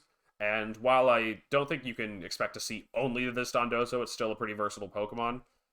This is the set that is seeing the most usage, and so I guess just take extra care that you're beating it. So moving on though, we have Psyspam. Psyspam's still here. I mean, it just got second at the most recent major, and I think that plenty of people looked at Alex Soto's team, Len VGC's team, and said, "Cool, how can I do that in Series 2? Like what kind of like new tools does it get? What can I do to upgrade it?" And so, Psyspam, something you still want to respect, still want to have an answer to. The answers to this may vary. It could just be as simple as putting Terra Dark on one of your Pokemon. It could be making sure that you have Snarl. It could be other kind of damage reduction or wide guard, but it's just like one of those cores that if you forgot about it in team building, you found out in your second game on ladder, got swept, and went right back to the builder. So don't be that guy. Don't be that person who completely forgot about Psyspam. I mean, it really is everywhere on ladder, and it does have that added benefit of closed team sheets on ladder. But I think Mr. GX tweeted something like he faced 7 straight Psyspams on ladder, and I was like, yeah, that's like relatable. Especially there is one like. There's a couple of variants of it that are like Psyspam plus Dondozo plus another 2-mon core, which is usually either Mousehold, Annihilate, or Mimikyu, Iron Hands. And they just like pick two cores to bring, and it's just the most annoying thing because they all like kind of beat different things. Yeah, Uh, looking at the Lori team from the Order of Orlando Beanie Brawl tournament. This one was, I mean, this one was extra crazy. The weakness policy, weak armor, armor rouge paired with the snow core. This one is Dondoso core, snow core, psi spam. It's just like 2-2-2. yep. Very frustrating to play against. Maybe not the most reliable to use, but maybe it is. Usually you will find a team week 2, one of those things. Hopefully, that's the goal. Yep. I don't know if that's reliable for a regional where everyone is like really put time in to prepare a ton, but Yeah. and like kind of has figured out how to consolidate matchups, make sure they have a matchup, all those things, and you maybe have to like have a little more counterplay to the counterplay instead of just hoping that one of your modes gets through. Yeah, original name actually stole what I was going to mention, which is like, at the very least, you can try to force some lead roulette, and say, like, you have responses to my snow core, you have responses to my psi spam core, but are they the same lead? Can I at least get some momentum off of calling the lead correctly and forcing you to play on the back foot? Next up, we have Rain, aka Double Penguin. And yeah, this is the name that I believe was coined at Liverpool for the duo. I think it's pretty funny.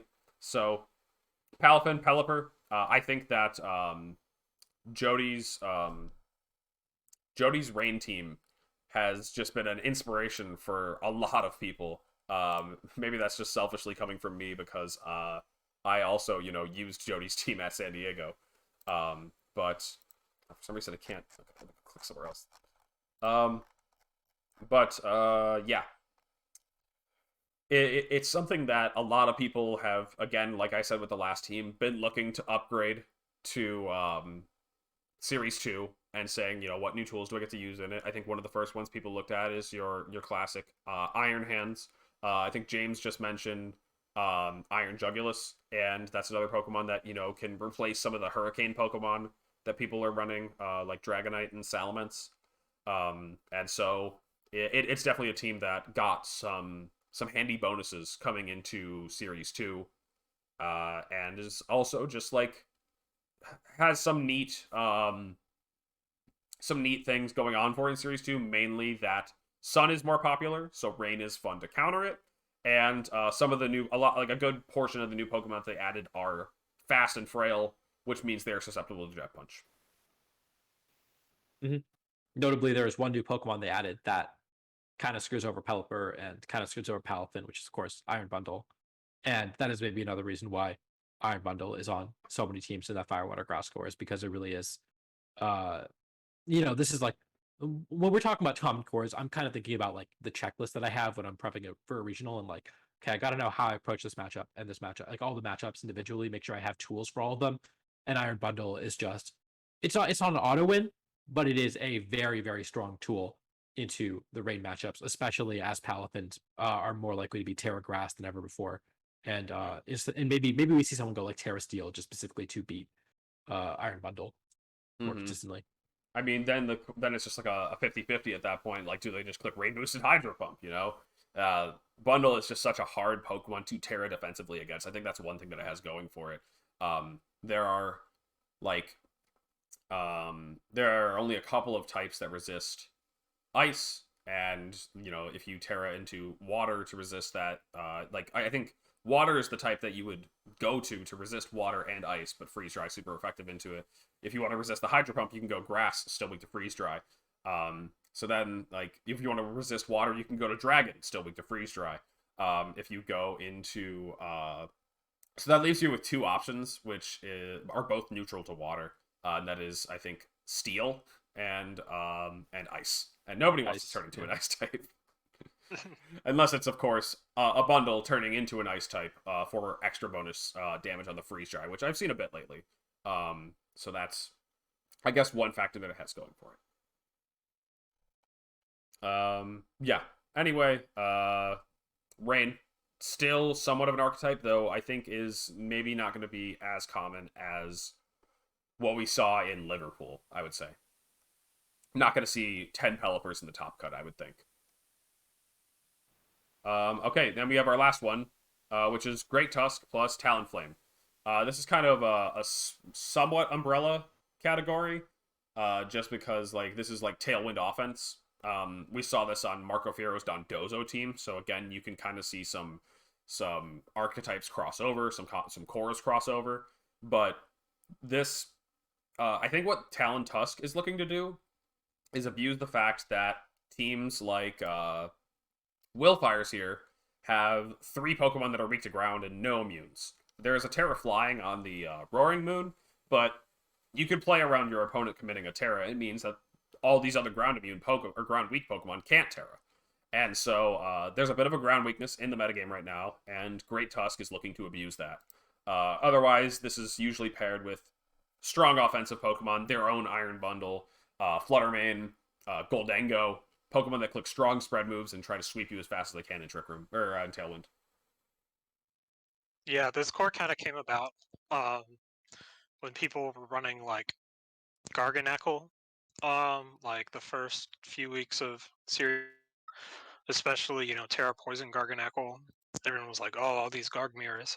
We got to use Tusks," and some people came up with Talon Tusks. Probably the most Talonflame with the priority Tailwind and also being a ground immune, so Tusk can click Earthquake.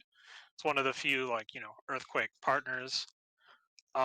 It's still, it's like might have peaked already, but like people keep making it better and better and are still placing with it. But I think in general, the big killer once again, is Booster Iron Bundle, outspeeds Tusks and Tailwind. So you can people can lead bundle and click Tailwind, and it can get kind of annoying. You have to deal with that.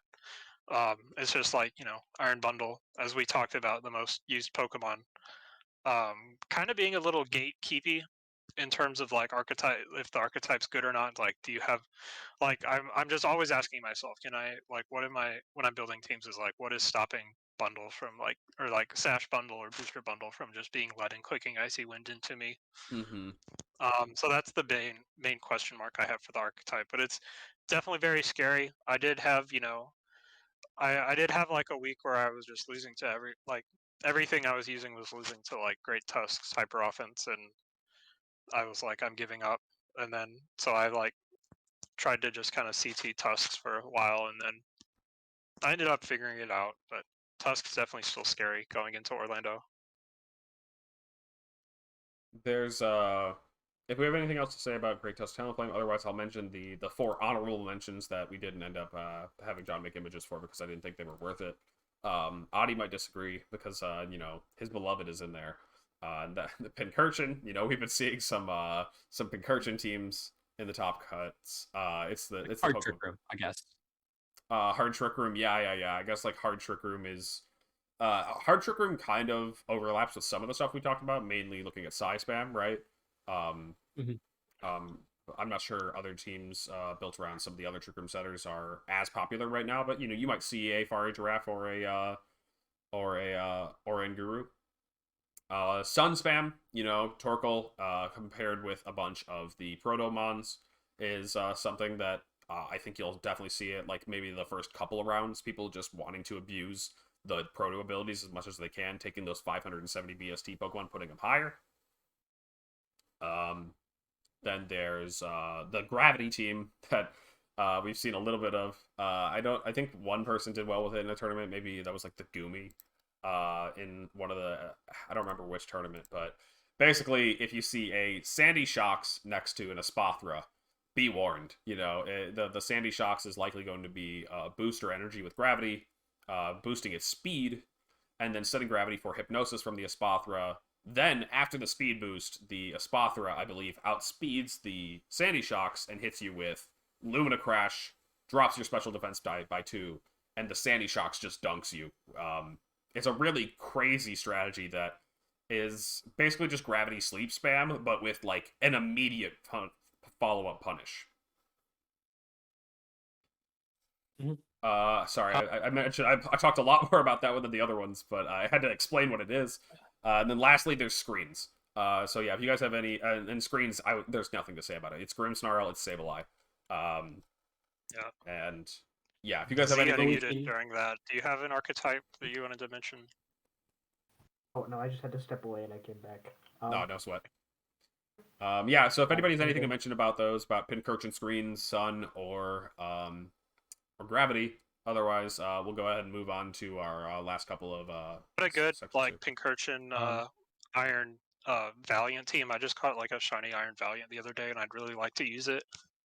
All right, so if somebody has a good Pincurchin Iron Valiant team, please reach out to Justin. He's looking for an Orlando team. yes.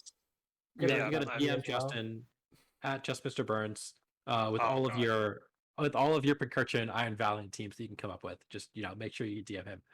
Uh, oh yeah, so yeah, screens. I've been seeing. I saw Zobog and River using like screens Volcarona, and that seems like the screens archetype that is doing really well. And then I saw Arsenal cut a tournament with screens as well with on like a Garchomp with a bunch of Paradox Mons on it. So that was pretty cool. So there are a couple different variants of that sort of team floating around. It seems like Parish Trap is something we should probably mention after That's Justin's true. run. I guess with so. it. Yeah, no. It We is- tactically left that one off so that none of you guys beat my Parish Trap to get Orlando. I've said it Yeah, a couple. exactly. I've said it a couple of times, but I don't think it's something that I'm going to be moving forward with for the immediate future. Maybe in the distant future, but I think that You know- there's not a lot of room to move on it. What are you saying, Justin? Ultimately, the team was like that. One of the picture cores, like the Firewater Grass, like it had the Arcanine, it had the Amoonguss with like a Gothitelle at the end. Parish Trap's not really going to be something that you can build around. It's like a mode you can add just with like Goth Fluttermane. Mm-hmm. And then a couple other your usual- tools just like that you would use in other matchups too. Damage reduction from Arcanine, Spore, maybe a Volt Switch Hands. There are just like you don't need all those pieces necessarily, but it's like Justin said, it's just like something you can add on if you were already planning on using some of those pieces, maybe. Yeah. And then lastly, Mouse Ape was not something we mentioned, but I think is super viable and infuriating to play against personally. Yeah. Especially when using like more balanced teams that don't actually outspeed the mouse hold. It's really hard to stop them, especially at the safety goggles from kind of setting up. And so it kind of does force you to have a little bit more of an aggressive option just to be able to play the game. Yep. And so with that, we go on to talk about the players. That's actually going to take us back to the Victory Road article because they actually set everything up really nice here at the bottom of the article when they talk about the CP standings. We have the CP standings going into the event, and then also for the travel awards. So, looking at the first section, we've got the top 8 in CP here listed. Luca Paz, the only player with a Worlds invite already, and I believe that was actually from a 3. I think that was from 3 events. From winning Liverpool, from doing all right in San Diego, and doing I think pretty strongly in the London Open. Got top 8 at the London Open, yeah. Mm-hmm. And then top 128, I think, at San Diego. And so that's like those are the 3 events that you're seeing here in the list. And so Justin played in the Open as well as San Diego. Adi, I think you played in both as well. Yep. And so that's how you guys reached your twinning CP. So cute. Adi, how's your elo? It's okay, buddy. Listen to Justin. Always has to flex. So toxic. I don't even know why we put up with this guy.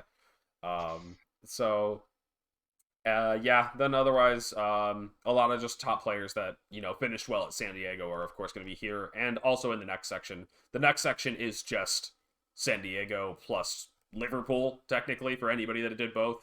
Otherwise, you're just going to see, a lot of the results of Liverpool. These will be a bit more interesting as the season goes on and we have more events. I mean, something that would actually shake this up and make the numbers a bit more diverse is locals. Certain players attend more locals than others. But anyway. Oh yeah. boy, I would love to see 8 of the top 10 be Ohio locals. That's super exciting. I got his Worlds invite in 2019 off of just locals or whatever. So if locals were back, Adi would be at the top of the standings. Okay. I don't live in Toronto anymore. Sorry. I got when I in 2022, so 2019 to 2022 season, I actually got 400 CP off of just locals plus international. I'm sorry, online tournaments, whatever they were called. Um, and so I did get a Worlds invite off of no regionals and also, cut a regional or whatever. But yeah, no, you can do it with locals. We just may or may not ever get locals back. It's going to be a huge impact on travel awards and whatnot. That's a discussion for another day on a slower day. So, I want to speed things up to the last section here before I guess the smart money at the end, which is the discussion questions. Just because I feel like we didn't give any time for them, and this is the one that I was the most excited for. Shout outs to Aaron Trailer for the idea. And so we have 3 questions here, just kind of talk about at the end, a little bit like round table, and then I'll keep a note of everyone's responses so that y'all can see them. But yeah, let's go ahead and walk into the first one. Let me unhighlight it. So, oh yeah, thank you. I forgot to put in the names. Z's was the easiest. We had X, Y, and Z. I just knew. Okay. So, ignoring the Paradox Pokemon for a second, which Pokemon gained the most going into Series 2, and which Pokemon lost the most? So, yeah, I wanted to talk about, like, which Pokemon... looks like Justin wants to go first. Justin wants to go first. 1 second. I won't take one. But yeah, I just wanted to talk about... Because, like, everyone, is like, hey, what's your viability ranking on the Paradox Pokemon? Which one's the best? Which one's the worst? Well, the metagame changes by the Pokemon that are around them. And so, like... I guess I'm about to launch into an example, but I don't want to take anybody, so let's go ahead and throw it to Justin. Yeah, big winner, Arcanine. I was going to say Arcanine as the example. Arcanine definitely, if you look at like San Diego Top Cut, there was not much Arcanine. I think Choppa got second with it. The next one got top 32, I think. There might have been a few more. But San Diego and Liverpool both had very heavy rain metas. And Arcanine obviously struggles into rain. Even if you tear it, you're not really doing much. Yeah, it's just, and now there's I think the Paradox Pokemon shift its viability up, because you're not Arcanine's not really Frame. yeah, Arcanine doesn't really have offense, right? It has a decent attack. It's kind of like Incin, because Incin, the stronger Pokemon in the metagame made Incin's presence a lot more stronger, just because it has very compressed role support, and it can make those strong Pokemon just kind of flex over all the other Pokemon, for example. And there's really less patchwork you have to do when you're combining Arcanine with all these, or Incin with all these really strong Pokemon. In terms of which Pokemon lost the most, I haven't thought about that one too much. We can always come back to it if somebody has one of their winners or Yeah, I losers. think I would say, oh goodness, I don't know. I think Dragonite is probably the worst. It's having its worst series right now. Just because in Series 1 our level was a bit lower. There were not really many fairy types. People running AV. It was a pretty cool Pokemon. But now we have fairy types. We have Great Tusk with Ice Spinner. We have Bundle. It's kind of tough, and we don't have Chien Pao, which was Dragonite's best friend in Series 0. So it's kind of in this little middle ground where it's probably the worst it's going to be, at least in before pre DLC. So I don't know. Yeah. Okay. But now... no Chien Pao in the in your little document. Oh yeah, I can put that. See, you want to go? So I'm gonna throw out a hot take here for the Oh, a big tub take, winner. a hot tub take. I don't think a lot of people agree with me, but I actually have loved using Tyranitar in this format, and it's my big winner. Uh, it's really nice into this surgence of Side Spam that we're seeing. Saltvest Tyranitar has like decently strong matchups into Paradox Pokemon like Roaring Moon. Uh, even Fluttermane and Iron Bundle actually get KO'd by it before they can KO it. Um, it's just really nice. It doesn't die. It puts out very consistent damage. It has a lot of moves that it can run, so there's a lot of different jobs that it can do for you if you want it to. Depending on the Terra type, you could even give it matchups that it probably should not be having, like you can use it to either, like I've seen Terra Flying, which helps with Brute Bonnet and Amoonguss, uh, Terra Grass to dodge spores, Terra Fairy, all different types of things. I'm a big Tyranitar fan. Uh, my biggest loser is Meowscarada. It loses to everything. It already lost to almost everything in Series 1 and like 1v1s, but now it just loses to literally everything. And it's even like not the top of the speed food chain anymore. It's pretty sad. The damage just isn't that much because now everything has a ton of stats. I don't see a reason to use it at all. I know you're very sad about that. I'm really, really sad about that. All right. Adi's about to My give turn. us his.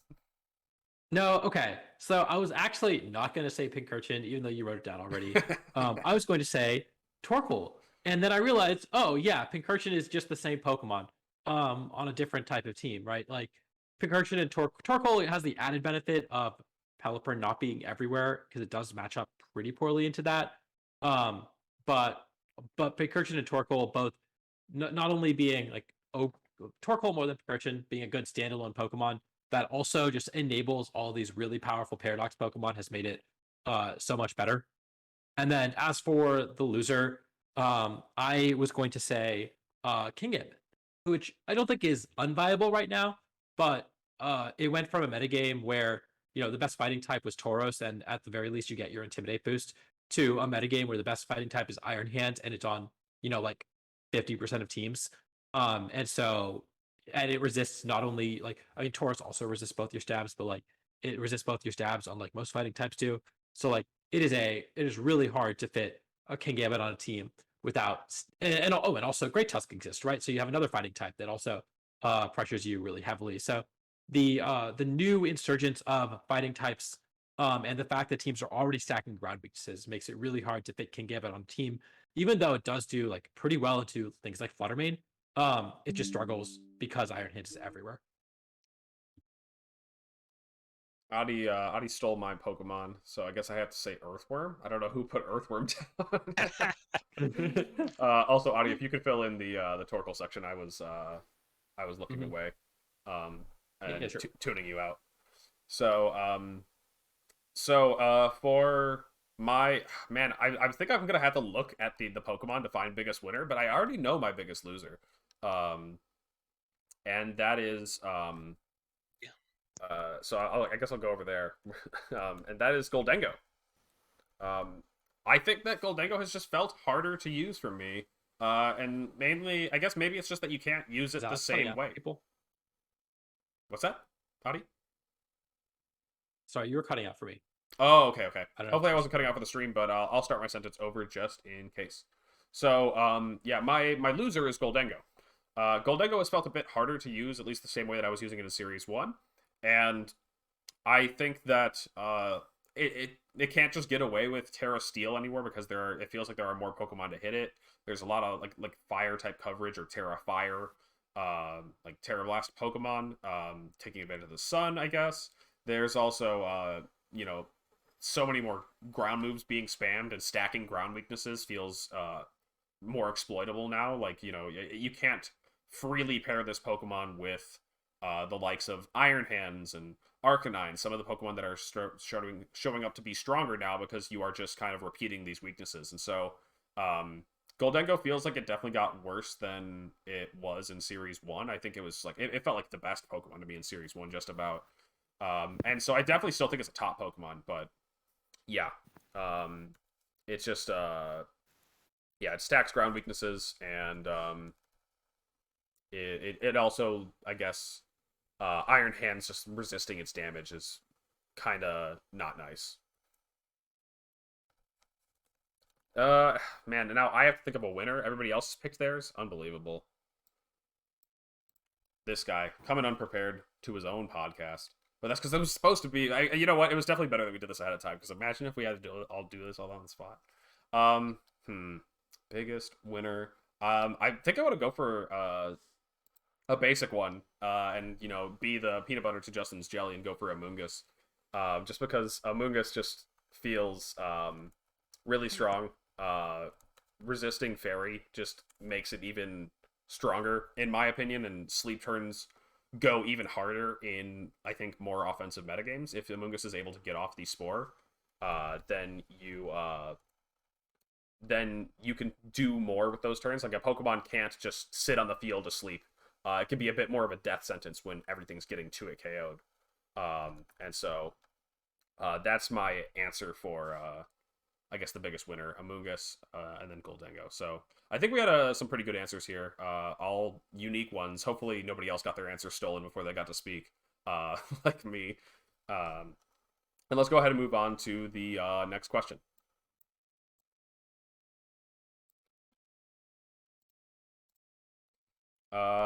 So this one is, how would you describe the transition from Series 1 to Series 2?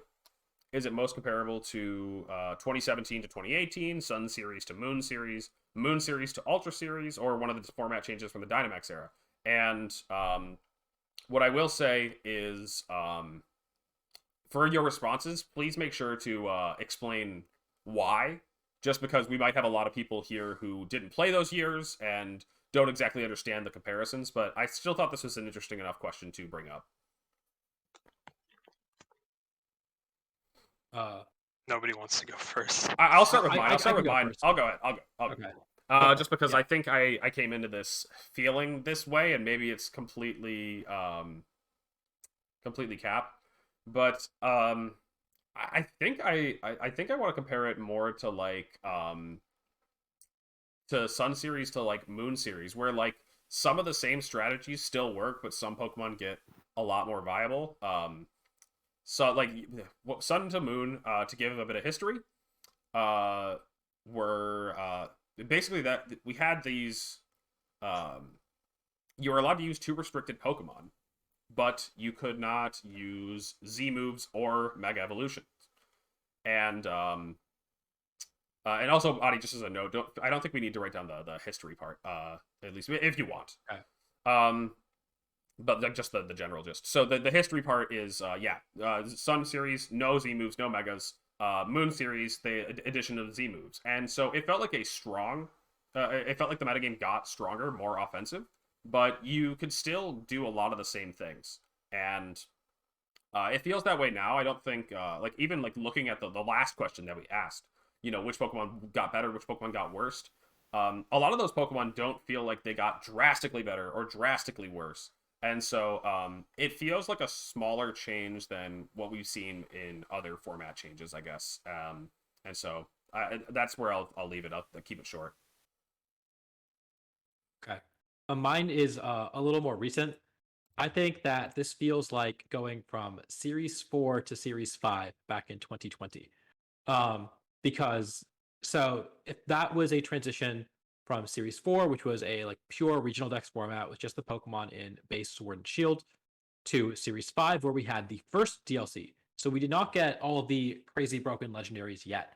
But what we did get we got Hidden Ability Rillaboom, Hidden Ability Cinderace, we got Urshifu, we got Amoongus, and then we got a couple Pokemon that were like fringe viable, like Magnezone, like Azumarill, stuff like that.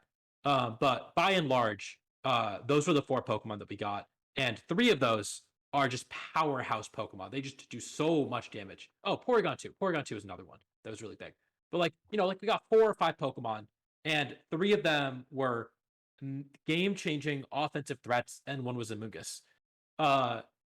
And that's kind of what this feels like. We didn't really get in this format. We didn't really get any strong defensive Pokemon that would help round it out, and help defensive play. Like it felt like Series 1 was a very defensive format, a little grindier. There were some offensive teams, but it felt like most things were getting 3-shot.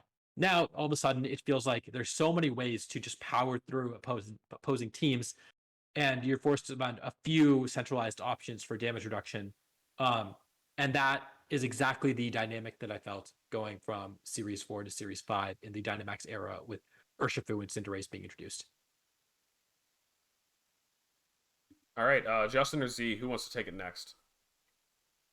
Um, I will go next. I'm gonna steal kind of like what Nails has been saying about it, because I don't feel too strongly about it, but I'll make the argument for 2017 to 2018. Series 1 was a format with few like over the top threats. So you could realistically, I think you could realistically have game plans into everything. Like, no, okay, how am I beating this? How am I beating this? In 2017, you could do that. You could be like, how do I beat Lele Driftbloom? How do I beat uh, Gact? How do I beat Fake PG? In 2018, you can't really do that. You're you're not gonna have 100% lines into like meta Lele, meta Fini, the Gengar good stuff, the Gengar Komodo, Charizard, Coco. There's just so many teams, and Series 2 is kind of like that now. We just have like Alex, like we had the 5 pictures of the archetypes, and then Alex was like, "All right, honorable mentions," and lists like 10 of them, and all 10 of them, very, very like very real archetypes. So you can't really beat all of them. You just got to be like, all right, what do I vibe with the most, and like just what do I need to do to like give myself the best chance to win in any given game. And sometimes you're gonna have to punt matchups. It's been like that for like a lot of the past few formats. It's been like that. So in like I think all of the like you can compare it to like all of the different transitions we've been through in terms of jumping from one VGC format to the next. But I do think 17 to 18 definitely fits as far as like VGC philosophy goes, I guess. All right, Z, with you going last, if you had the same take as anybody, feel free to, or same pick as somebody, feel free to give your own unique take You're on it. deciding the winner. You're deciding the winner here. I It's guess like all that's true. tied up. Well, I mean, there's also, I guess, because we did pick the 3 different options, 2019, 2017 to 18, and then Dynamax, right? So, but if you have a totally unique one, feel free. Actually, when I first, because I was blind reacting to these questions. So when I first saw it, I was going to side with Burns and say 2017 to 2018, but I've been thinking about it, and I think I'm actually going to go with the Gen 8 Series 5 to Series 7 jump, where we got the introduction of Crown Tundra DLC. And I know it's kind of strange because it's not the format where we're getting Landorus and Tapu Fini and all those other 600 BST legends. But one thing that format really did was, well, it did two main things that made me side with this. And it's, for one, the speed tiers just go way up, like how we had Regieleki and Spectre and all of those guys hop into the format in Gen 8. Now we have Iron Bundle and Fluttermane and speed boosting Roaring Moon that just, like, when Meowscarada was the fastest thing that we had reliably in Series 1, now we have so many fast options. And then the other thing is that I think the mechanic is now a bit more volatile, just like how Dynamax was a bit more volatile when we increased the power creep. Getting a Terra right feels very strong at the moment in the game, and I think there's also like, I think you also have to be a lot more careful with how you Terra because like a good example is, let's say something like Golden Go. Okay, if I'm using Golden Go and I'm paired against a Fluttermane and I Terra Steel so that I don't die to like a Life Orb Fluttermane Shadow Ball, then Iron Hands comes in and it can hit me with Drain Punch now, and it's like, oh, I messed up. Mm-hmm. And Like that feels like like Dynamaxing at the there's wrong time. interactions with like Iron Bundle and Arcanine where it's like if you want to Terra to not die to the Hydro Pump, but then like you can be abused for that later on in the game, like that type of stuff. I feel like it just makes the mechanic way more intense to play with. Mm-hmm. Awesome, awesome. I'm glad that we got some all unique responses, and they all seem pretty good. Hopefully, hopefully this was like good enough insight into some of the past metagames for those that haven't played them, and for those that have, hopefully that was something that you guys could follow along with. But because I want to make sure that I'm not just bringing together a bunch of old head VGC players and talking about things nobody understands. So we'll bring it out to the last question, which is something that everybody can relate to because this is modern VGC, of course. And let me go ahead and read it. How has Open Team Sheet influenced your approach to tournament preparation? Does anybody have a one they want to start with, or should we throw it to me? Yeah, You can go. I'll go. Okay. So in 2019, one tournament where I got a lot of value out of closed team sheet was a regional where I brought 3 Pokemon with Roar in a GS Cup format. And so in game 1, I would use, say, my Lunala to roar at my opponent's Xerneas, and they're like, oh, okay, that's where their roar is. And we go into game 2, and I use Incineroar to roar out the Xerneas, and they're like, oh, wow.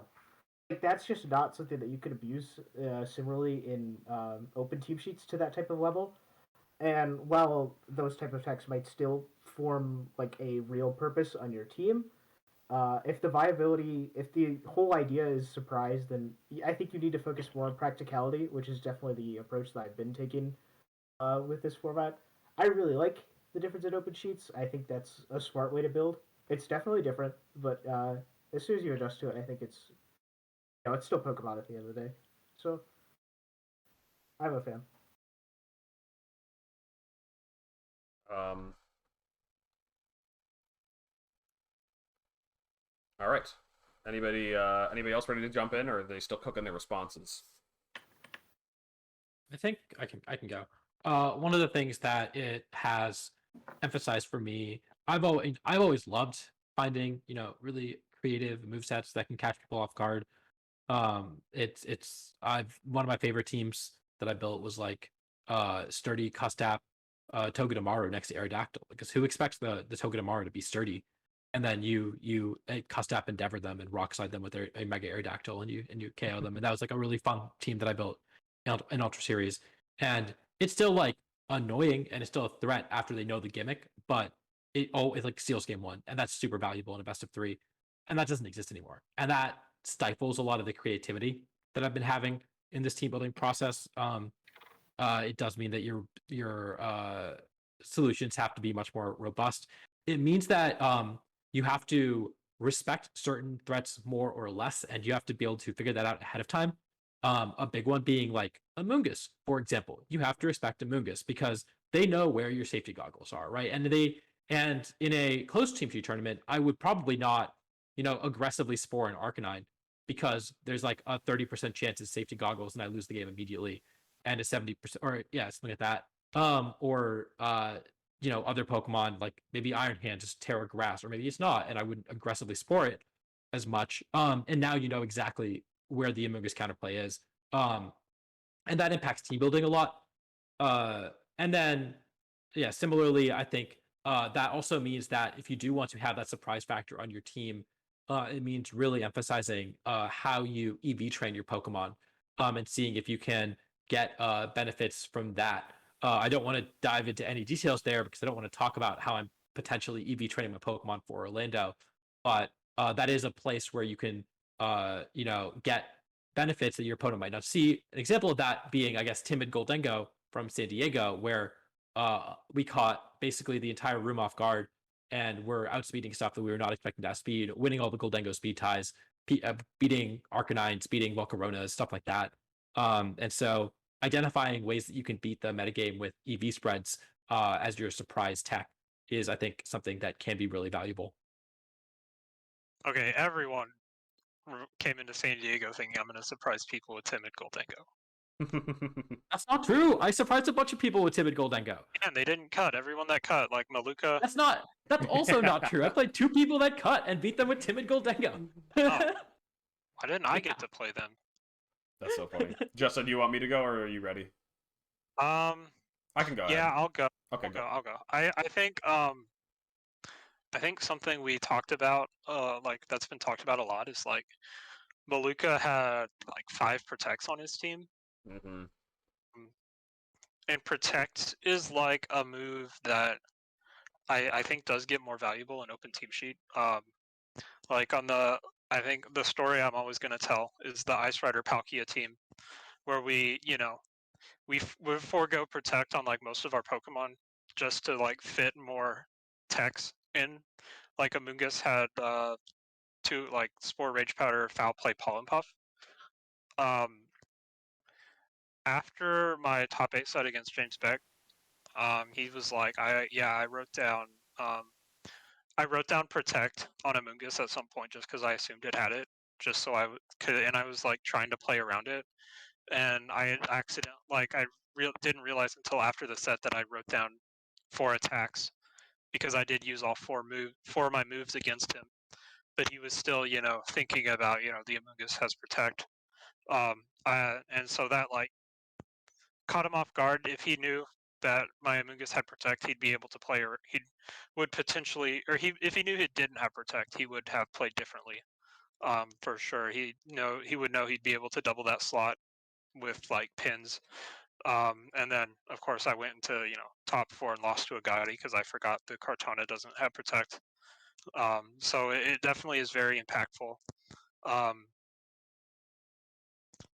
Yeah, like if you know something doesn't have Protect, you can pin it a lot. And so I think Protect becomes a much more important move in Open Team Sheet.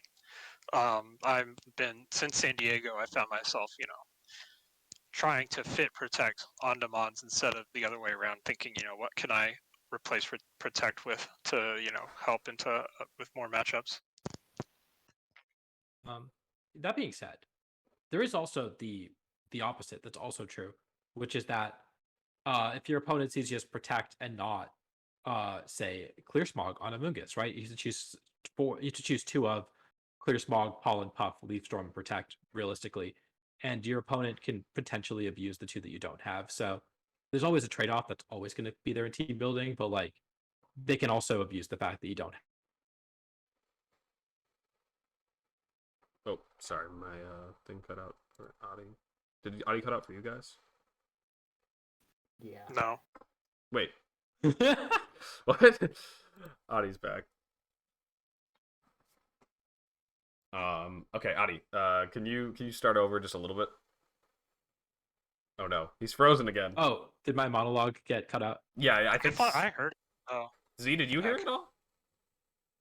Cut out at like right. It when I was think he a about to bunch of finish. nonsense. Don't worry about it. Okay, well, Adi was interrupting me giving my take. Don't worry anyway, about so it. we're gonna move the podcast right along, and sorry for the cutting out here. Anyway, I'll give mine. Here comes Alex's hot tub take. I don't think this one's that hot, but my take is that I have been, I would say, looking at items more critically. So just after this weekend, when Justin and I played with this parish team, there was a mental herb on the Amoonguss, and I guess that opens up like the ability to spore through a taunt. But it just felt so strange to me as an item because since it's open team sheet, I'm never going to even earn a single turn because of it, and that just felt so strange. I don't know. Like I'm not saying that mental herb is this big surprise factor item, but and like people have done well with it in closed sheet, and I don't know. We've only had open sheet so long, but it just felt so like useless to me because of the factor that I'm not even going to earn a single turn with it. And so certain I've been looking at items and moves like this that you know I think that this is a less good example, but like wide guard as a move is a very interesting thing to me in open team sheet because like when you are across from a choice spec Goldengo with your wide guard Pelipper, I think in most situations in a high level game, like it's just kind of this weird rock paper scissors because they see it, they already know right away. Like instead of it being later in the game where it's like, is he gonna wide guard, isn't he not? I don't even know that there's specs in the beginning of the game in closed team sheet. They don't even know that I'm wide guard in the beginning of the game in closed team sheet. But when everything's out there in the open, it forces these rock paper scissors almost immediately. And in certain situations, I think you take that with wide guard because otherwise, if they identify that you don't have it, they're clicking choice specs make it rain every single turn. And what are you doing about it? However, certain things like mental herb, like the big pinch berries, like a guava and ayapapa. They're items that I feel like get played around too heavily, and I don't want that to I don't know, get me I like get me owned, I guess. Just like I that's the best way I can put it. Yeah, but I'd say thinking more critically about the items on my teams, making sure they activate often enough. Okay. And with that, let's bring it to the last section. We've been running a bit long, and I apologize for that. Not to you guys. I'm sure you guys that are watching love it, but to the people that I am forcing to sit here listen to me talk mostly. And that is the smart money section. Adi went and put his in advance so that nobody would steal it for some reason. And I already know Justin's, so I'll go ahead and open with mine. I imagine it doesn't overlap with Adi's, but if it does, then Adi has to come up with a new one. I have not looked at his spoiler thing. And so I'm gonna go. So Please bad. steal Audis. Please steal Audis. Oh my god. Let me go Please steal highlight it. Let me go highlight it. Not yet. No, don't. So people would see that on the stream if I cheated. And so yeah, my answer is gonna be none other than, as we know him, Big C, Chuppa Cross. Yo. It looks like Adi is not reacting in a way like I stole his. He would have been a bit more flabbergasted, so I think Adi is safe. So I'm gonna pick Chuppa. Chuppa has just been impressing me more and more with every tournament he goes to. Like rolled up to Worlds with Rinya, and we were like, what, Rinya? And then Chuppa just makes this incredibly deep run. Chuppa's like, hey, by the way, guys, I'm like one of the best Rinya players. Did you know that? And I was like, I did not know that. That is amazing. Go off. And then the very next tournament Chuppa attends, San Diego, the first one of the season, gets second place. That's incredible. With Dondozo, an archetype that again had a big, target on its back, and just said like, all right, I'm just going to player diff everybody. And I think that Chuppa's just got a great mind for the game. As long as Chuppa locks in a team that he's confident with and familiar with, I think Chuppa can make a very deep run at this event. So I'm going with Chuppa. Now, Adi, if you would please reveal your answer. Yeah. Well, do you remember who got second place at the first 2018 regional? Oh man, first 2018 regional, isn't that Chuppa? It was Chuppa. Yeah. I feel like this format feels just like 2018 to me. It really does. I don't know why. Why did you not say that? He's picking Chuppa. No, I'm not picking Chuppa. I'm just mad because he says it feels it's just like 2018, and he didn't pick that this was the 2017 to 2018 transition. Because you asked about the transition. I think the transition was very different. Sure. 2017, 2018 transition was very different. But the feel of the format overall feels like 2018, and I think that as a result, I am picking a player who was maybe the best player in the world, or one of the best players in North America in 2018. It's a short name. They won a regional in 2018. They got top 4 internets in 2018, and they top cut the world championships in 2018. It's a short. Look at the length. They did lose to you. That's right. It is in fact the one and only 6-time regional champion Paul Chua. Where's the grand reveal? Oh, sorry. Do I have to unhighlight my thing? Unhighlight it. Come on! I've been waiting this whole time for you to do a dramatic unreveal. Yeah, I was doing the slow roll. Yeah, no, it is Paul Chua. I think he's one of the best players in North America. And he I just think he's done really well in formats like this. He's really good at kind of picking up a team, and just playing out of his mind and finding his outs no matter what, even if he was not super familiar with the matchups. Yeah, and again, I just think the format feels super similar, and he did really well. So he is maybe the most likely person to win this regional in my head, and so I'm picking him as smart money.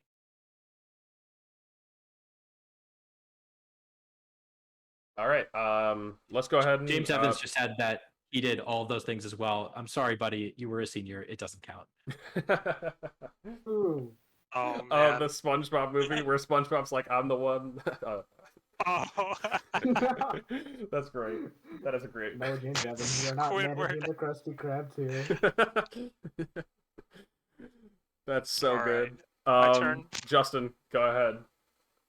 I'm I know Z is sweating really hard because last time I picked Emilio and I know she wants to pick Emilio. Luckily, Emilio has let me down. He did not win San Diego Regionals. Who was Despite your new doing the best best friend? out of Friendship ended with what? Emilio. Friendship ended with Emilio. Who is your new best friend? Yeah, so Emilio let me down, and coincidentally, supposedly, NA did not win the tour, despite the winner being a resident of North America. And as all the Europeans have liked to remind us, NA has not won like a regional on U.S. soil except for Emilio. Also conveniently leaving out Gavin's win in Vancouver. Yeah. So I'm going to pick I'm going to pick a confirmed attendee from not North America and go with Kevin Salvetto, aka Willfire. He's been like he. I know he was a senior in like 2015, and then I think he didn't play for a few years, and then he came back during the COVID era and was just like doing really well in Players Cups and online tours, and he did just go like, he went like undefeated in Swiss in the Nino Poke Bros tour, and he got the top 4, and I played him, and it was like he like pulled an all-nighter to play that tour, and still played very well, obviously, and like I did beat him, but it was also 9 a.m. for him, so I'm sure he was like very tired and definitely affected his play a lot. But he's very strong player. He's not from NA. He's gonna win the tour, and Europe's gonna tweet all about how NA is free. Love it. We win until an NA player wins EUIC this year, but let's not talk about that yet. That's not on leaking. I'm just leaking the script. Don't come after me. But yeah, I'm gonna go with him. Sorry, I He's thought winning. Kevin was Kevin is officially Cuban, which means he's really a LATAM player, not a European player. Oh, That's true. Okay. That is true. Yeah. I mean, So Europe the doesn't get to important play thing in is any that regionals NA that he isn't going wins. to win, and so NA's washed, right? Yeah. Okay. All right, Z, why don't you hit it with us, or hit us with it? Yeah, I think you guys knew who this is going to be for me. I'm picking Emilio. He's gonna be very mad at me for picking him for this because I'm gonna curse him. Like, come on, man, he's just the best Pokemon player in the country. So we'll just have somebody pick Emilio every single time, and Emilio will just be cursed to never win again. First 10-0 in smash. regionals I'm history smashing ever. I'm smashing. Week. Won one regional undefeated in the last format in Gen 8. I think he's probably like one world's performance away from being like a top 5 NA player in everyone's book. He's the good. And I just don't have anything else to say. Go to NAIC. He's gotta show up to NAIC. There's no way. Hey, how many NAICs has Ray Rizzo cut? Right. Right? Showing up. Dude, I think Ray's making a comeback though. I'm changing my answer. Hold on. Stop at nothing 2023. It's Ray Rizzo. Ray Rizzo's gonna win it all. My smart money's Ray Rizzo. Yeah, he's the secret final boss. After after you win the 800 person regional, Joe Brown just pulls you aside and he's like, "There's actually another challenger in a secret room." You're not done yet. He puts you. You know how the like 2010 regionals would have like the winners lounge? He puts you in that, and Ray Rizzo's just sitting there. Yeah, you come down for you come in for your winners interview, and then like all of a sudden these like equipment people come in and start setting up a switch in front of you, and you're like, "What is going on?" And they set out another one across from you, and then Ray Rizzo walks in, slowly sits down, and says, "Good luck, have fun." I don't know if Ray's actually going to play. Ray is in Japan. Ray might actually do the Japan circuit, as far as I've heard. I mean, the thing is I love Ray and respect Ray, but he has let me down before with these promises, so I don't know. I don't know. Don't get too hyped. But I'm so glad that I'll never forgive him for getting to 370 in post World 17. Stop at nothing. Just stop. Stop at 370. Could have gone to one Pennsylvania Premier Challenge, man. And qualified for Worlds. So it's so sad. Ray has to qualify for Worlds if like he's in Japan and like Worlds is in Japan. Like, come on. Come on. Come on, Ray. Do it for the fans. For the fans. Yeah, I'm so glad that Z reminded me of the secret final boss thing. That was so hype. Like, as soon as they announced that, you're just like, it has to be Ray. They can't do anybody else but Ray. Oh, man. Ray the GOAT. All right. That's it for our smart monies, and that's it for our show. I don't think there's anything else to say. I mean, there's a billion other things to say, but it would go on too long. So thank you guys for all being on the show. Thanks Burns, thanks Z, and I guess thanks Adi. Adi's obligated. He's more obligated than the others. And so yeah, we might do some streams later in the week. There could be other things. We might look into NPA deals. We might look. Well, NPA is not yet. I forgot. That's not yet. Might look into streaming tournaments, ladder stream. I guess Series 2 ladder starts this week, right? So who knows? Maybe somebody might race for number 1. I think Anosh might be getting ready to stream on the channel. So again, no promises, but that's something to potentially look forward to.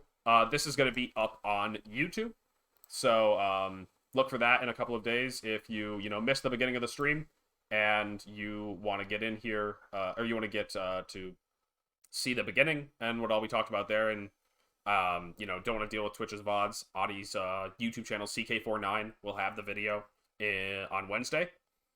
Other than that, if you guys have any final questions. I feel like we didn't answer a lot of viewer questions today, and that's because there was just so much to talk about, so I apologize. I also think we'll probably skip answering questions now because we've run so long. But I appreciate all the chat anyway. I was reading it all throughout and trying to respond to a couple of messages, so thank you guys so much. Do you guys in the call here have any plugs or shout-outs you want to give before we wrap up, before we get out of here? All of your Twitter handles are on the bottom, so go and retweet my support ticket tweet. That's a good plug. Shout out to Justin Burns for building my Orlando team. He doesn't know he's built it yet, but he has, or he will. One of the two. I'm not sure which. I'm gonna give a shout out to Ray Rizzo for winning Orlando. And yeah, otherwise, I think that'll do it for us. Thank you guys so much for coming out.